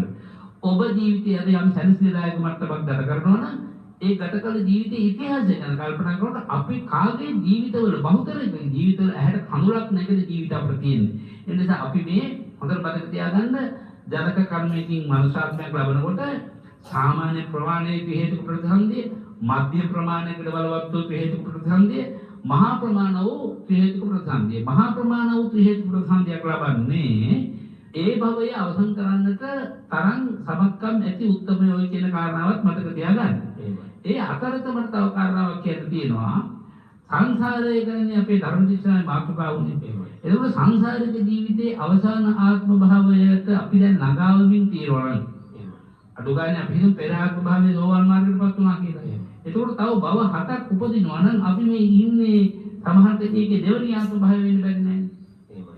එහෙම නැත්නම් 6 වෙනි ආත්ම භාවයේද කවුද දන්නේ? එහෙමයි. 7 වෙනි ආත්ම භාවයේද කවුද දන්නේ? එහෙමයි. 7 වෙනි ආත්ම භාවයේ නම් ඉතින් සෝවාන් මාර්ගයක පිරිසිච්ච ජීවිතේ එහෙවත් ධර්මයේ දැකගත්ත දැනගත්ත ධර්මයේ වැටහෙන ජීවිතේ වහ උනන්දු කරගත්තොත් මේක පන්න ගන්න පුළුවන් කියනවා. මේක පන්න ගන්න පුළුවන්. එතකොට උත්සාහ කරන කෙනෙකුට ඊට මෙහා භවයක සංසාරයෙන් අවසන් කරගන්න පුළුවන්.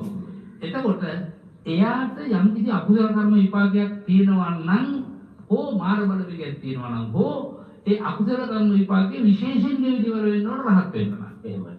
එහෙනම් හොඳ කරන්නේම හොඳ. අනුන්ට යහපතක්ම උදා කරන්නේ. නමුත් අන්න එයාට එන්නෙම ජීවිතය අයහපත වේදනාව දුක කඳුල. මොකද එකක් අර ඉතිරි මාර්ගවලින් සම්පූර්ණ කරන දුක අවබෝධ වෙන්න එපා. ඒ නිසා දුක අවබෝධ වෙන දුක එන්න එපා ජීවිතේ. ඒ නිසා තමයි අර වගේ දුක් පීඩාවල් එන්නේ. හැබැයි මායයක් බලනවා ගමන් මගේ ඉතිරි ටික වරක් ගන්න පුළුවන් කියලා. එහෙම වෙනකොට දුක් පීඩා එනවා. එකම එක හේතුවක් විතරක් නෙමෙයි හේතු රාශියකින් මේ ප්‍රවාහයට යන්නේ පරිබුද ඇති වෙන්නට පුළුවන් කියන කාරණාව විග්‍රහ කරනවා. ඒකත් තවත් පැය ගන්න ධර්ම දේශනාව. වහන්සේ පුංචි එක වචනයක් ඇති බොහෝ පැය ගණන් ධර්ම දේශනා කරන්නට වැඩි වෙලා තියෙන මේ අපිට ලැබිලා තියෙන කාලය තමයි ප්‍රශ්නේ වෙන්නේ. ආම්බුනේ දැන් ඔතනම මම විමසන්න කියලා හිතුවා දැන් අපි විවිධ අකටයුතුකම් නිසා නැත්නම් අපුඤ්ඤාපි සංඛාර වලින් මිදෙන්න කියලා බොහෝ කුසල් වඩනවා. පින්දහම් කරනවා. මේ පින්දහම් කිරීමෙන් අපි බලාපොරොත්තු වෙන්නේ විශ්වයේ තියෙන යම් ශක්තියක් තමුන්ට ආකර්ෂණය කර ගැනීමද, ළඟා කර ගැනීමද, ලබා ගැනීමද කියලා තමයි මම විමසන්න සූදානම් වෙන්නේ. ඒක තවත් වටිනා කියන සියුම් ධර්ම කොටසක්. මේ විශ්වයේ තියෙනවා අදත් ජීවමාන බුද්ධ ශක්තිය. එහෙමයි. මේ විශ්වයේ තියෙනවා අදත් ජීවමාන ධර්ම ශක්තිය. එහෙමයි. මේ විශ්වයේ තියෙනවා අදත් ජීවමාන අරහතන් වහන්සේලාගේ චිත්ත ශක්තිය. මේ විශ්වයේ තියෙනවා අද කල්යාණ ගුණ ඇති උත්තමාවන් විසින් මෙත්සිත පතරවාගෙන ඥාන ගුණ විහිදුවාගෙන ලෝකයට සකත් යහපතක් ශාන්තියක් වේවා කියලා විශ්වයට මුසු කරපු අප්‍රමාණ ශක්තිය. යමේ විශ්ව ශක්තිය පිළිබඳව යම් කිසි ලෙන්ගත බවක් ආදරයක් හැඟීමක් ඇතිව ලෝකෙන් මට යහපතක් වේවා විශ්ව ශක්තියෙන් මට ආරක්ෂාවක් වේවා කියලා හිතනකොට ඒ සිතත් විශ්වයේ තියෙන ශක්තිය දෙක සමානුපාතිකයි. ඒ සමානුපාතික ශක්තියින් දෙක එකට එකතු වෙනවා. එහෙමයි. එතකොට විශ්වයේ ශක්තිය තුලින් තමයි එයාගේ ජීවිතේ ප්‍රබුද්ධ වෙලා සියලු දුක් පීඩාවල් වේදනාවල් දුරු වෙලා සංසිද්ධ උදාපත් වෙන්නේ. එහෙමයි. ඒක තමයි විශ්වය හා පුද්ගල අතර තියෙන සම්බන්ධතාවය. එහෙමයි. බොහෝ අපූර්ව විසඳුම් අපූර්ව ගැටළු වලට පිළිතුරු ලබා දීමේ හැකියාව අතිපූජනීය කැටවල හේමාලෝක නාහිමිපාණන් වහන්සේ ඒ ලබාගත් දැනුම් සම්භාරය සමාජය තුළින් ලබාගත් අත්දැකීම් එක්ක බොහෝ විට ඉතාමත්ම වටිනා විදිහට සිදු කරමින් මේ ධර්ම සාකච්ඡාව සිද්ධ වෙන අතරතුරේ හාමුදුරනේ ඊළඟට දැනගන්න කැමති අපි සියලු සත්වයන් ඉපදීමේදී ස්කන්ධයක් පමණයි. හැබැයි පසු කාලීනව නාම රූපයක් බවට පත් වෙනවා. මම වහන්සේගෙන් අද විමසන්න සූදානම් වන්නේ මේ ස්කන්ධයක් නාම රූපයක් බවට පත්වන්නේ විඥානයේ තිබෙන බලපෑම නිසා වෙනද කියලා. උදාහරණයක් වශයෙන් ගත්තොත් උපත ලබන සත්වයාගේ ස්කන්ධය හරියට නිකන් මල් පොහොට්ටුවක් වගේ. එහෙමයි. මල් පොහොට්ටුවක් හැදුනා කියන්නේම ඒ මල් පිපීමේ පදාර්ථයන් මේ වෘක්ෂය තුල තියෙනවා කියන කාරණාවයි. ඒක තිබුණාටම සමහර පුෂ්පයන් පිපිදෙන්නේ නැහැ. දැන් රාත්‍රියේ සමහර පුෂ්පයන්ට අන්ධකාරය ඕනේ. කළුවර ඕනේ. සමහර ගස්වල ගෙඩි හටගන්නේ නැහැ. සමහර ගස්වල පළදාව නැහැ. මම මේ ළඟදී හොඳ සාකච්ඡාවක් කරුවා. ඒකත් මේ වෙලාවේ මතක් කරගන්න ඕන. දැන් අපේ රටේ හයිවේ තියෙනවානේ. ඔය හයිවේ එක දෙපැත්තේ තියෙන කුඹුරු වල VSN අඩුයි කියනවා. මොකද හේතුව දවල් කාලේ ආලෝකය තියෙනවා, රාත්‍රියට දවල් කාලේ වගේම ආලෝකය තියෙනවා. එතකොට ඒ ආලෝකය ලැබීම නිසා ආලෝකය නැතිව හැදෙන ගස්පල තියෙනවානේ. රැයට පිපෙන මාල් තියෙනවානේ. දාවට පිපෙන මාල් තියෙනවා. එතකොට එක දෙයකට ඕනේ සාද රශ්මිය, තව එකකට ඕන හිරු රශ්මිය.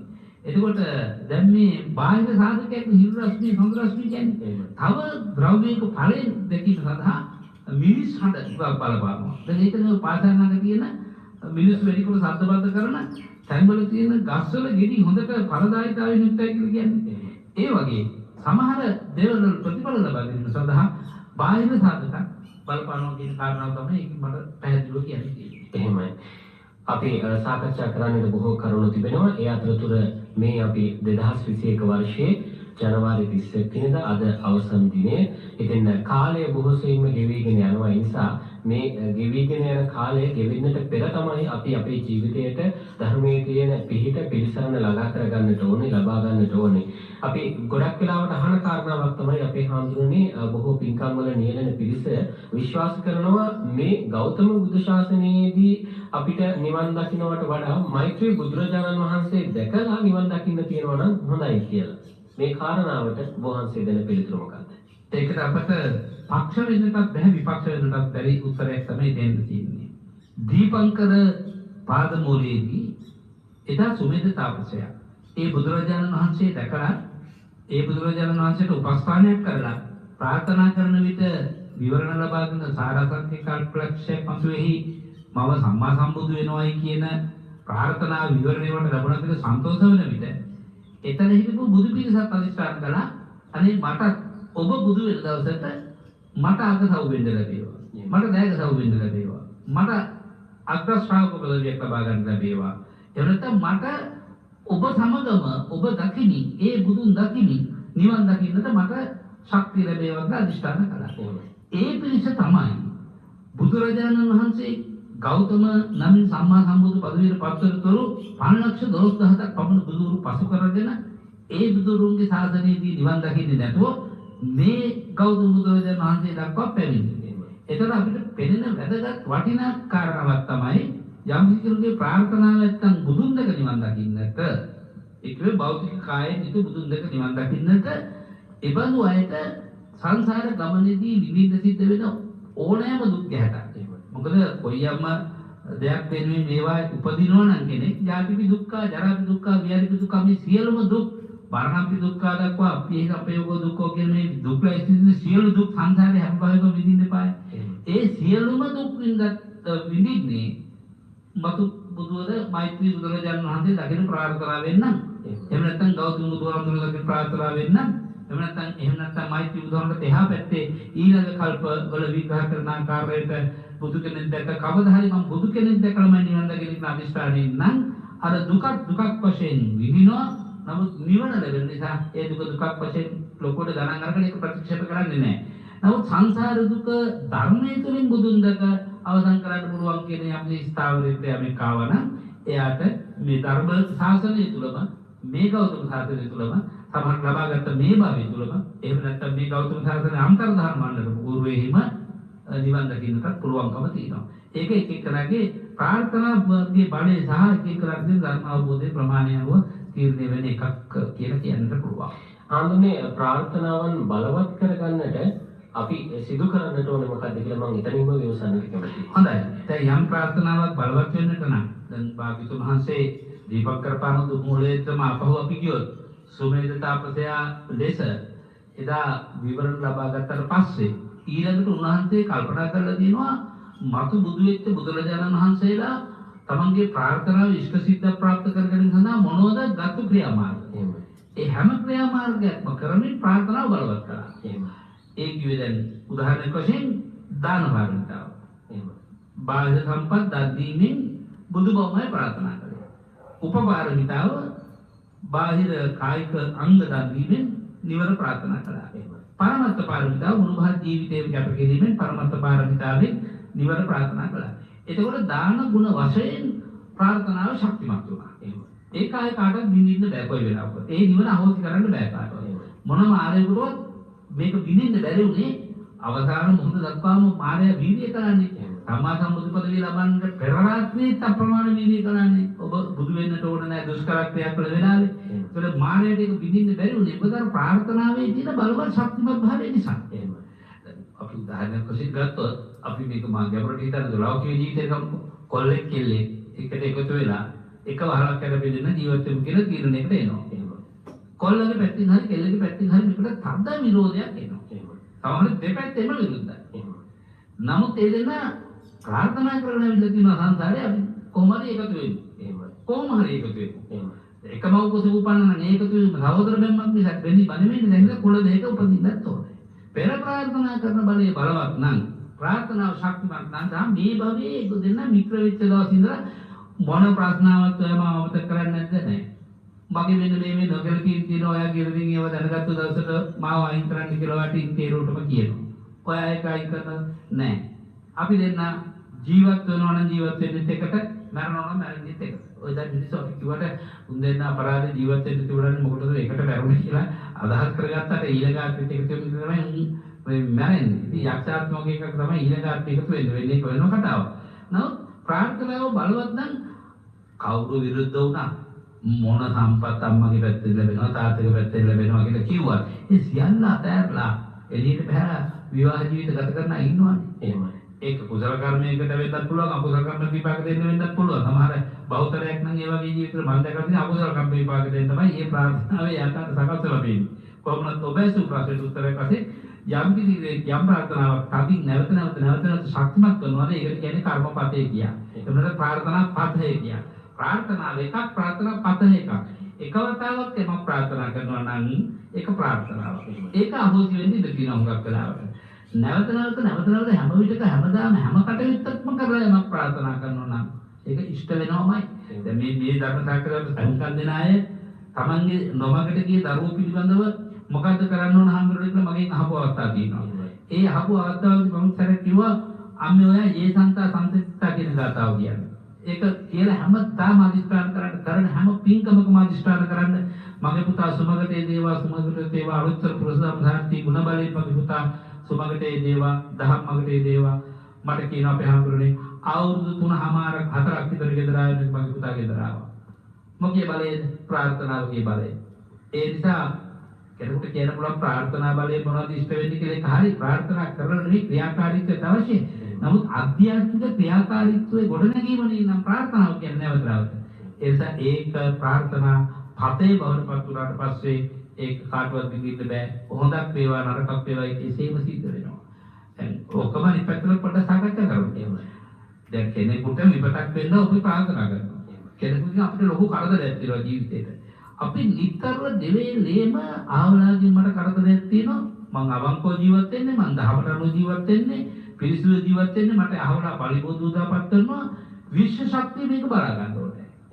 ලෝකපාලක දේවතාවෝ එක්ක මේක බලා ගන්න ඕනේ. ඒක කමක් නැහැ. නමුත් මගේ චිත්ත ශක්තිය පිරිසිදු නම් මේ චිත්ත ශක්තියෙන් මම ප්‍රාර්ථනා කරන්නේ මට තියෙන මේ පරිබෝධය මගේ ජීවත් වෙන්න. මේ පරිබෝධය ජීවත් වෙන්න. භාග වෙලාවට මේ ප්‍රාර්ථනාවල බලය බලවත් නිසා තමන්ට කරදර දීපු භාගයෙන් මැරිලා යන්නත් ඉඩ තියෙනවා. ඉතින් ඒක අපිට කරන්න දෙයක්. හැබැයි ප්‍රාර්ථනාවේ බලයෙන් අපි ප්‍රාර්ථනා කරන්නේ මැරෙන්න නෙමෙයි. අපට නිදහස. නමුත් ඒ කුමන හෝ ආකාරයේ එක්කෝ යත් පදිංචි හැර යනවා මොනෝ කාර්යයක තමන්ගේ කරදරේ තමන් නිදහස් වෙන්න ශක්තිය ලැබෙනවා. ප්‍රාර්ථනාව අපේ බවට පත් වුණොත් හැබැයි ඒක සිද්ධ වෙන්නේ. එහෙමයි.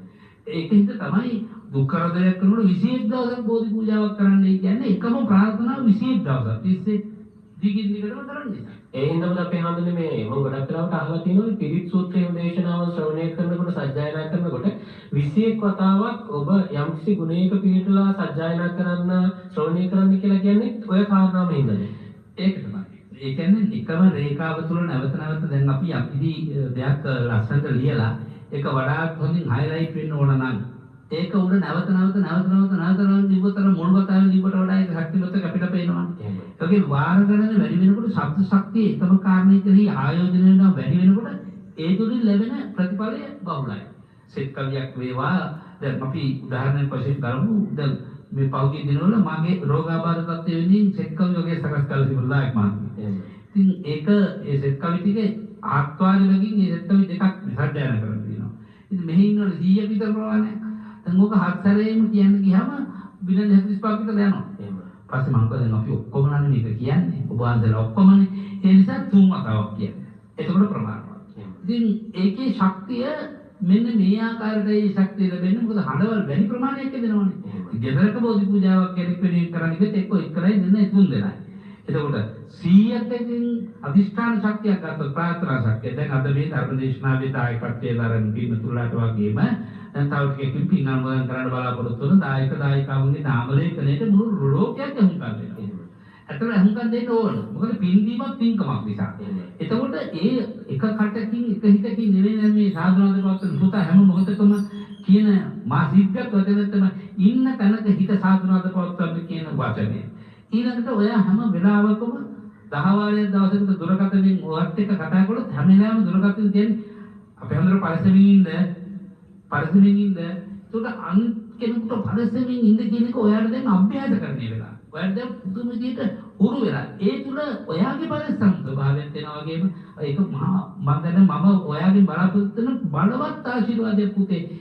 මම හිතනවා මේක ආන්දර විච වලිනතාවක් මේක වෙන්නේ නැති. නමුත් ඔයා සියලු සෝන්නාන්සට තමයි කියනවා ඇති. මට මේක මහත් අදින් දැනෙච්ච දෙයක්. පරිස්සමින් ඉන්න තාත්තේ පුතේකට කියනවා වගේ, සහෝදරයෙකුට කියනවා වගේ, තාකේ ආම්රමකට කියනවා වගේ ලෙන්ගතකකින් යුක්තව කරන මහා බලවත් ප්‍රාර්ථනාවක් පුතේ. ඒ ප්‍රාර්ථනාවේ ශක්තිය ඒකාන්තයෙන් අපිට ප්‍රතිඵලදායකයි කියන කාරණාව මා පුතාගේ ප්‍රශ්නට උත්තර වශයෙන් මට කියන්න පුළුවන්. හොඳයි අපේ හඳුනන්නේ අද දවසේදී අවසන් වශයෙන් වහන්සේගෙන් විමසන්න බලාපොරොත්තු වෙන්නේ රූප වේදනා සංඥා සංකාර විඥාන කියන මේ සියලු ස්කන්ධයන්ගේ එකමුතුව නිසා වෙන්න ස්කන්ධයන්ගෙන් තිබෙන ප්‍රබලත්වය නිසා වෙන්න අපිට කල්යාණ මිත්‍ර සම්ප්‍රාප්තිය ළඟා කරගනිමින් පින්දහම වල නියැලෙන්න අවස්ථාව උදා වෙන්නේ කියලා. ඇත්තටම දැන් අපි හැම පින්කමකම යෙදෙන්නේ කවුද කියලා අහුවොත් පංචස්කන්ධයයි.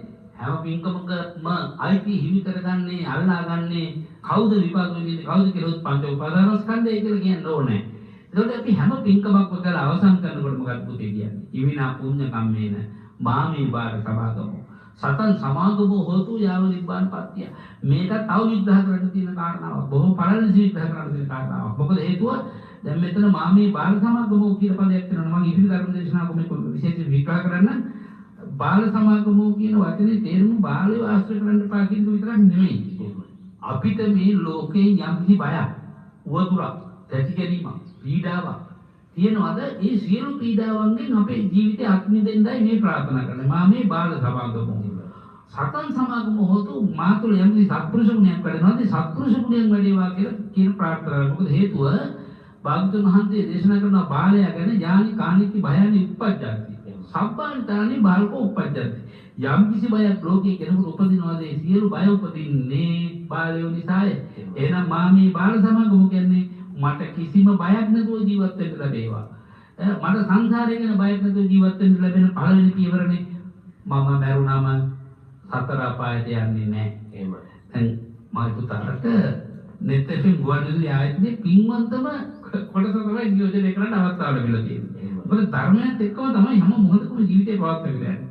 ඒක පෙර කරන පුණ්‍ය කර්මික විපාකයක්. ස්වාමීන් වහන්සේලාගේ ගුණ ධර්මයේ ගුණ මගේ භාග්‍යවතුන් වහන්සේගේ ගුණ සියල්ල පූර්ව කොට ඉදිරිපත් කිරීමේ හැකියාව පුතාලට හැම වෙලාවෙම ලැබිලා තියෙනවා. එහෙනම් ඒ පුණ්‍ය ශක්තිය බලය එක්ක ඔයාලගේ ජීවිතේ ගෙවිලා යන බව පෞද්ගලිකව මම දන්නවා. දන්න හින්දා මට කියන්න පුළුවන් පුතේ කවදාවත් සතර පායට යන්නේ නැහැ. මේ බණ පදය අහන්න.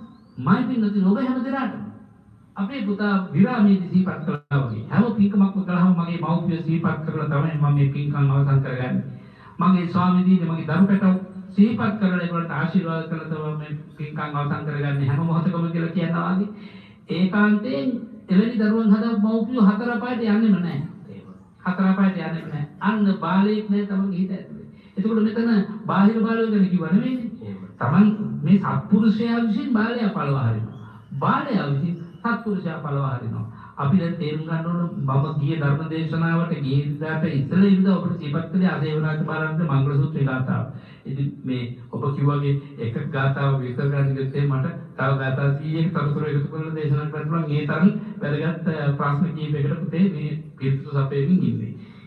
මම හිතන්නේ අපි කොයිතරම් පින් කරන්නද ඇද්ද මේ වගේ මధుර මනෝහර හඬකින් ඊ타ත්ම සරලව ධර්ම කරුණු අපේ දේශවලට සමීප කරගන්න මේ ගෞතම සම්බුද්ධ ශාසනයේදී අපි සියලු දෙනා සමහර විට ඔබ පිටරටක වෙන්නට පුළුවන් ලංකාවේ වෙන්නට පුළුවන් සමහර විට වාහනයක යන ගමන් වෙන්නට පුළුවන් වෙනත් වැඩ රාජකාරියක නිරන ගමන් වෙන්නට පුළුවන් මේ කුමන ස්ථානයක කුමන දෙයක් සිදු කරමින් හෝ මේ හඬ අහලා අපේ ජීවිතයට සැනසෙල්ල ළඟා කරගන්නට ධර්මයේ තිබෙන ඒ ගැඹීරත්වය ළඟා කරගන්නට අපි කොයිතරම් පින් කරන්නද ඒ නිසා වෙන්නේ කළ පින් අපි හැම දෙයක්ම අපේ හාමුදුරන් වහන්සේට නිවන් අවබෝධය ධර්ම අවබෝධය පිණිසම වේවායි කියලා ප්‍රාර්ථනා කරනවා. ඒ ප්‍රාර්ථනා කරන ගමන් අපේ හාමුදුරනේ මේ ස්ථානීය සංවර්ධනය කරන්නට වහන්සේට බොහෝ පිරිසක් මේ හඬ අහලා ආශිර්වාද කරනවා. මේ ස්ථානීය බබළුවන්නට අවශ්‍ය කරන ශක්තිය ධෛර්යය එක්කාසු කරනවා. ඒ නිසා අපේ හාමුදුරන් වහන්සේට මේ ස්ථානයේ දියුණු කරන්නට සංවර්ධනය කරන්නට උදව් උපකාර කළ සියලු දෙනාට පින්පෙත් අනුමෝදන් කරන්නටයි මේ අවස්ථාව උදා කරලා දෙන්නේ. ශ්‍රද්ධාවෙන් හද මණ්ඩලේ පුරවාගෙන ඒ ශ්‍රද්ධාවෙන් පිරුණු හද මණ්ඩලයෙන් දෝතටගත්තු දේවල් දෝත පුරවාගෙන අපේ සදහවත් සම්බුදු පිරිස සම්බුද්ධ ශාසනයගේ ප්‍රවර්ධනය පිණිස මේ උත්තම පූජාව වේවා කියන අදහසින් අප්‍රමාණ පුද පූජා සිදු කරලා ඒ සන්තුෂ්ටි හද මණ්ඩලේ පුරවාගෙන ප්‍රතිග්‍රාහකයන් වහන්සේලා වශයෙන් අපගෙන් කෙරෙන පුණ්‍ය අනුමෝදනාව අපේක්ෂා කරනවා කියලා මම විශ්වාස කරනවා. මේ මොහොතේ අපට දිනකට පුණ්‍ය අනුමෝදනා කරන්න නිදහස ලැබෙන අවස්ථා කීපය පාදක කරගෙන පින්දෙන අතරේ පොදුවේ මේ වසංගත තත්ත්වයේ නැරී ගිය වෙලාවක විශේෂයෙන් අපේ පුදබිම පසුගිය දිනවල නිරෝධායනයට ලක් කරපු පුදබිමක් බවට පත් වුණා. එෙහිදී අපි බොහෝ දුෂ්කරතාවයන්ට මුහුණ දුන්නා. නමුත් සෞඛ්‍ය පරීක්ෂක මහත්මාණන් ඇතුළු අපේ නගර සභාවේ කරු නගරාධිපතිතුමන් ප්‍රධාන කාර්ය මණ්ඩලයේ වගේම ප්‍රාදේශීය ලේකම් කාර්යාලය ආදී ආයතනවල ශක්තිය සහයෝගය අපට දානමාන ආදීන් ඇති වෙන හිඟපාඩු වළක්වා ගැනීම සඳහා අවස්ථාව සලසා දී තිබුණා. ඒ වගේම දන්න නොදන්න අප්‍රමාණ දායකයෝ අපට දොරකඩ ළඟට දානමාන වලට උවමනා කරන භවභෝග සම්පත් ගෙනවොත් පුදපුට තිබුණා. ඒ සියලු පින්නතුලාට නැවත නැවතත් බලවත් වූ ආදරයෙන් බලවත් වූ කරුණාවෙන් බලවත් වූ මෛත්‍රියෙන් අවංකවම පුණ්‍ය අනුමෝදනා කරන්නට කැමැති වෙනවා අපි සියලු දෙනා වහන්සේලා වෙනුවෙන්. අද දවසේ අනුමෝදනාව වෙන් කරන්නට මම බලාපොරොත්තු වෙන්නේ මගේ ශිෂ්‍ය පුත්‍ර මේතර මොල්ලේ සරණාලෝක පොඩි හාමුදුරන් වහන්සේගේ මෞතුමිය අභාවයට පත් වෙලා තෙමස් පූර්ණ පින්කම වෙනුවෙන් මේ පුදබිම තුළ කෙරුණු විවිධ පූජාවන් සැකවිලි සිහිපත් කරලා පුණ්‍ය අනුමෝදනා කරන්නටයි. ආර්.පී. ස්වර්ණලතා නම් වූ සෙනෙහබර මාතාවගේ ආදරණීය ස්වාමි පුත්‍රයා කපිල දිසානායක මහත්මයා අංක 33 එක සිල්වා පටුවක බීතත මුල්ලේ වාසය කරන්නේ. එතුමා තමන්ගේ ආදරණීය ස්වාමි දියණිය ජීවත් වෙන්න කාලෙම සිහිපත් කළ ආකාරයෙන් පැරදි රන් ආභරණ රුපියල් 3,50,000ක් පවන වටිනා රන් ආභරණ රන් පියුම නිර්මාණය කරන සෑමලුවේ අවසන් භාගය සම්පූර්ණ කරන කටයුත්තට කැප කළා. ආර්ථික රුපියල් 25,000ක බරපැනක් වගේම සියලු දෙනා වහන්සේලාට 100ක්මකට අධිකව මේ ස්වාමීන් වහන්සේලා වෙනුවෙන් මෙහෙණින් වහන්සේලා වෙනුවෙන් ගරු පරිස්කාර සහිතව දානමය පින්කම් සඳහා ලක්ෂ ගණනක් බරපැන් වෙන් කරමින් මහා පින්කම් සිදු කළා. ඒ පුණ්‍ය ශක්තියන්ගේ අනුභවය පින්වත් සන්නලතා දායකාමයන්ට ශාසනීය අම්මාට කල්යාණ මිතුරියට අපි පැවිදි සීල දෙනා වහන්සේලා දෙක්ව පවුලේ පින්නතුලා සමග පුණ්‍ය අනුමෝදනා කරන ගමනට බුදු පුතෙක් සසරට පිදු අනන්ත කුසල සම්පත්තිය ශක්තිය යොමු කරගෙන සන්නලතා පින්වත් දියණිය ඔබ ආමා නිවන් පොරට යන වාසනාවන්තීක වේවා කියලා ප්‍රාර්ථනා කරනවා. එතකොටම ආදරණීය ගිහි ජීවිතය ගත කරන පුතණුවන් මදියනිය ඇතුළු කොළවංශයේ පින්නතුල්ලා මේ පින්කමට සම්බන්ධ වෙන බව සිහිපත් කරමින් ඒ උත්තම පින්කමේ ශක්තිය හැමදෙනාටම මෙලොවදී මඟ සඵල වනු පිණිස අමා නිවන් පුරයට පිවිසෙන පිණිස පාරමිතාවක් වේවා කියලා ආදරයෙන් ගෞරවයෙන් ප්‍රාර්ථනා කරනවා. ඒ වගේම මුදුන්ගොඩ බැලුම් මහරංක 207 දිවසේ වාසය කරන MD රූපසේන පින්වත් මහත්මයා අපේ කලාප අධ්‍යාපන කාර්යාලයේ සේවය කළ විශ්‍රාම ලැබුවා. පසුගිය දිනක අප හමු වෙන්නට ලැබුණා. අපේ හඳුරු මුණ ගැහෙන්නට මගේ ස්වාමි දීනීට බලවත් වමනාවක් තියෙනවා පූජාවක් කරගන්නට කියලා. ඉංගති මේ සමුක පැමිණිලා අපේ සුවදුක් හැම මොහොතකම විමසා බලන්නාසේ සුවදුක් වෙනුවෙන් අවශ්‍ය කරන ශක්තිය ලබා දීලා එවගේ රුපියල් 50000ක බරපැනක් සෑමරු නිර්මාණය වෙනුවෙන් පූජා කරලා සිහිපත් කළා එම දෙපළ 12 වසරකට පෙර භාවයට පත් කපිලතන්ගේ රූපසේන ආදරණීය පුතාට පින් අනුමෝදන් කරන්න අපේ හඳුරෝනේ කියලා. ඒ නිසා තරුණ විය භාවයට පත් වුණු දරුවෙකු නිසා හදවතේ හට ගන්නා වේදනාව කෙරොන්ද කියලා ඔබට අත්දැකීමෙන් තේරුම් ගන්නට පුළුවන් ඇත්තෝ ඉන්නවා තමාගේ හාමුගේ අත්දැකීම් තුළින්. ඒ නිසා ආදරණීය කපිලතන්ගේ රූපසේන පුතේ ඔබට නිවන් දක්නා තුරු බඳු අකල් වියෝගකට පත් වුණු සඳහා මේ පින්කම් උපකාර වේවා. පින්වත් රූපසේන මහත්මයා මෙතිණිය ඇතුළු ආදරණීය කුලවංශීය සියලු පින්නතුල්ලාට දරුණු පුරන් හැමතත් නිදුක් නිරෝගී සුවය යහපත ශාන්තියම වේවා කියලා මෛත්‍රී සිතින් සහෝදරත්වයේ පෙරණු හිතින් පින් අනුමෝදන් කරන්නට ඕනේ. ඒ වගේම නන්දනී පත්මලතා පින්වත් මහත්මිය මීර්ගම් පාරවර කාපොළ සිට රුපියල් 30000ක බරපැනක් පිළිගන්වනු ලැබුවා. දානමාන ආදී සියලු පින් කටයුතු වෙනුවෙන් මා වෙනුවෙන් විශේෂයෙන් නිදුක් නිරෝගී සුවය දීර්ඝායුෂ මා සිහිපත් කළ හැටියට මම ප්‍රාර්ථනා කළා. ඒ මූලික අරමුණ බවට පත් කරගත් බව මතක් කළා. 2021 ජනවාරි 8 වෙනි දිනට ජන්මදිනයේ යෙදුණු නිමල් ගුණසිංහ ආදරණීය ස්වාමි පුරුෂයාට පවුලේ හැමතත් නිදුක් නිරෝගී සුවය ප්‍රාර්ථනා කරමින් පින්බිමේ රසන ගරුතර මහා සංඝරත්නයටත් මෙහි වහන්සේලා ඇතුළු කාර්ය මණ්ඩලයටත් ආශිර්වාද කරන්නේ නන්දනී පත්මලතා පින්වත් මෑණියන් ඒ වගේම නිමල් ගුණසිංහ මහත්මයා කියන දෙපළ අප්‍රමාණ ලෙන්ගතු බවකින් ඒ සඳහා පුණ්‍යයන් මොදනා කරනවා. ආදර ගෞරවයෙන් යුක්තව තෝගේ මැනිකේ සේනානායක පින්වත් මහත්මිය නේදගල මාරපන කෑගල්ලේ සිට රුපියල් 25000ක බරපැනක් යොදමින් ඒ බරපැන යෙදූ මොහොතේ පින් අනුමෝදන් කළ ආකාරයට අදත් ඔබේ අදිෂ්ඨාන පූර්වක ප්‍රාර්ථනා බලය ආයෝජනය කරන්නට ආරාධනා කරනවා. හදිසි අනුතරකින් ජාතික රෝහලේ ප්‍රතිකාර ලබන එකෙනි කෑගල්ල රෝහලේ හෙදන ධාරී වශයෙන් කටයුතු කළ චතුරංග ලියනාරච්චි ආදරණීය පුතණෝනි ඔයාට ඉක්මන් නිදුක් නිරෝගී සුවය ප්‍රාර්ථනා කරමින් ඔබ ඇතුළු පින්කමට උදව් උපකාර කළ හැමදෙනාටම සැපක් යහපතක් වේවා කියා ප්‍රාර්ථනා කර තිබෙනවා. ඒවගේ ඊළඟ පුණ්‍ය අනුමෝදනාව ඊජී රම්බණ්ඩා සහ වසන්ත රාජපක්ෂ මහත්මීන් දෙපළ අංක 34 රන්මුතුගම මැදිහත්ක මාතලේ සිට රුපියල් 25000ක බරපැනක් සෑමලු නිර්මාණයකට දානමාන ආදී තත්ත්වයදවා දෙමින් වසර 20කට පෙර මේගේ උක්කු බණ්ඩා පියතුමාණන් 45 වසරකට පෙර මේගේ ඩිංගිරි බණ්ඩා පියාණන් වසර 19කට පෙර මේගේ හීමෙන්කේ මෑණියන් වසර 17කට පෙර මේගේ ඩිකෙමෙන්කේ මෑණියන් නිලංක පුතු උමල් කාදියන් ඇතුළු මේගේ සිළු ඥාතීන් පින් අනුමෝදන් කරන්නට බලාපොරොත්තු වෙනවා. ඒ වගේම සුජාතා කුලරත්න පින්වත් මහත්මිය අංක 109 ඒ දෙක අලදිනී වැරැල්ලගම මහනුවර සිට රුපියල් 30000ක බරපැනක් කැපකරු දායකත්ව මුදල් වශයෙන් දේවා මේ වෙනකොට පූර්ණය කරලා තිබෙනවා. මේකේ සිල් ඥාතීන් පින් අනුමෝදන් කරන්නට සුජීවත් හැම දිනක් නරුගේ සෝය පතන්තත් මේ සසර දුකින් එතර වීමට අවශ්‍ය කුසල රැස් කර ගන්නට මේ පින්කම හේතු වේවා කියන අරමුණ ඇති කරගෙන තියෙනවා. ඒ වගේම විශේෂ කොට අද දවසේ වෙනකොට වර්ෂ 5ක් තමන්ගේ පැවිදි ජීවිතයෙන් සම්පූර්ණත්වයට පත් වෙන මේ නිර්වාණශීලා කීප නමක් ගුරු පූජා වශයෙන් අපට ගෞරව පූජා සිදු කරන අනුස්පන්නයේ පින්කමක් අද මේ පුණ්‍ය භූමියේ සිද්ධ වෙනවා. ඒ වෙනුවෙන් තේ සියලු දෙනා වහන්සේලාගේ පැවිදි ජීවිතයේ හරය දෙන්නට හැම දෙනාගේම ආශිර්වාදේ වේවා කියලා ප්‍රාර්ථනා කරනවා. පින්වත් ඔබ හැමත සම්මා සම්බුදු සරණ සම්මා සම්බුදු පිහිට සම්මා සම්බුදු රැකවරණ වේවායි අදිෂ්ඨාන කරනවා. තෙරුවන් පිහිටයි.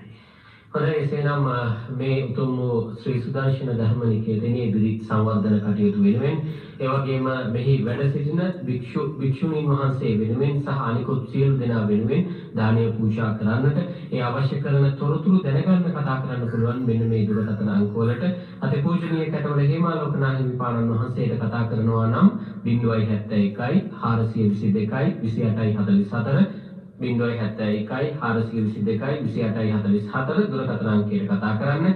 කාර්යාලයට කතා කරනවා නම් 070යි 131යි 46යි 25 070යි 131යි 46යි 25 දුරකථන අංකයත් ඒ වගේම 033යි 222යි 43යි 84 033යි 222යි 43යි 84 දුරකථන අංක වලට කතා කරන්න.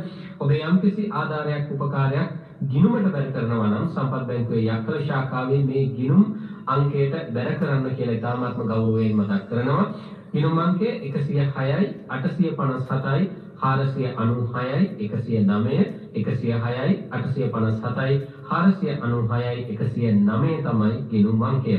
අපි සමුගන්න සූදානම් වන්නේ අද මෙත්නෙත් පාමුල සජීවී ධර්ම දේශනාව ධර්ම සාකච්ඡාව සඳහා වැඩමවන්නට යෙදුණු අතිපූජනීය කැටවල හේමාලෝකනාථ හිමිපාණන් වහන්සේට අපි කොහේ කොතනක සිටියත් ඉන්න තැනක සිට හයියෙන් හනනගා සාදුවණක් පවත්වා නිරුක් නිරෝගී සුව චිරජීවනයේ හා උතුම් ධර්මාවබෝධය ලැබේවායි කියා ප්‍රාර්ථනා කරමු. ඒ ප්‍රාර්ථනාවත් එක්ක අද ඉරිදා මෙත්නෙත් පාමුල වැඩසටහන නිමාවටපත් කරමින් සම්බන්ධතාවය යොමු කරනවා ඔබගේ ප්‍රධාන මැදිලි සංකීර්ණයේ වෙත. ඔබ සැමට තෙරුවන් සරණයි.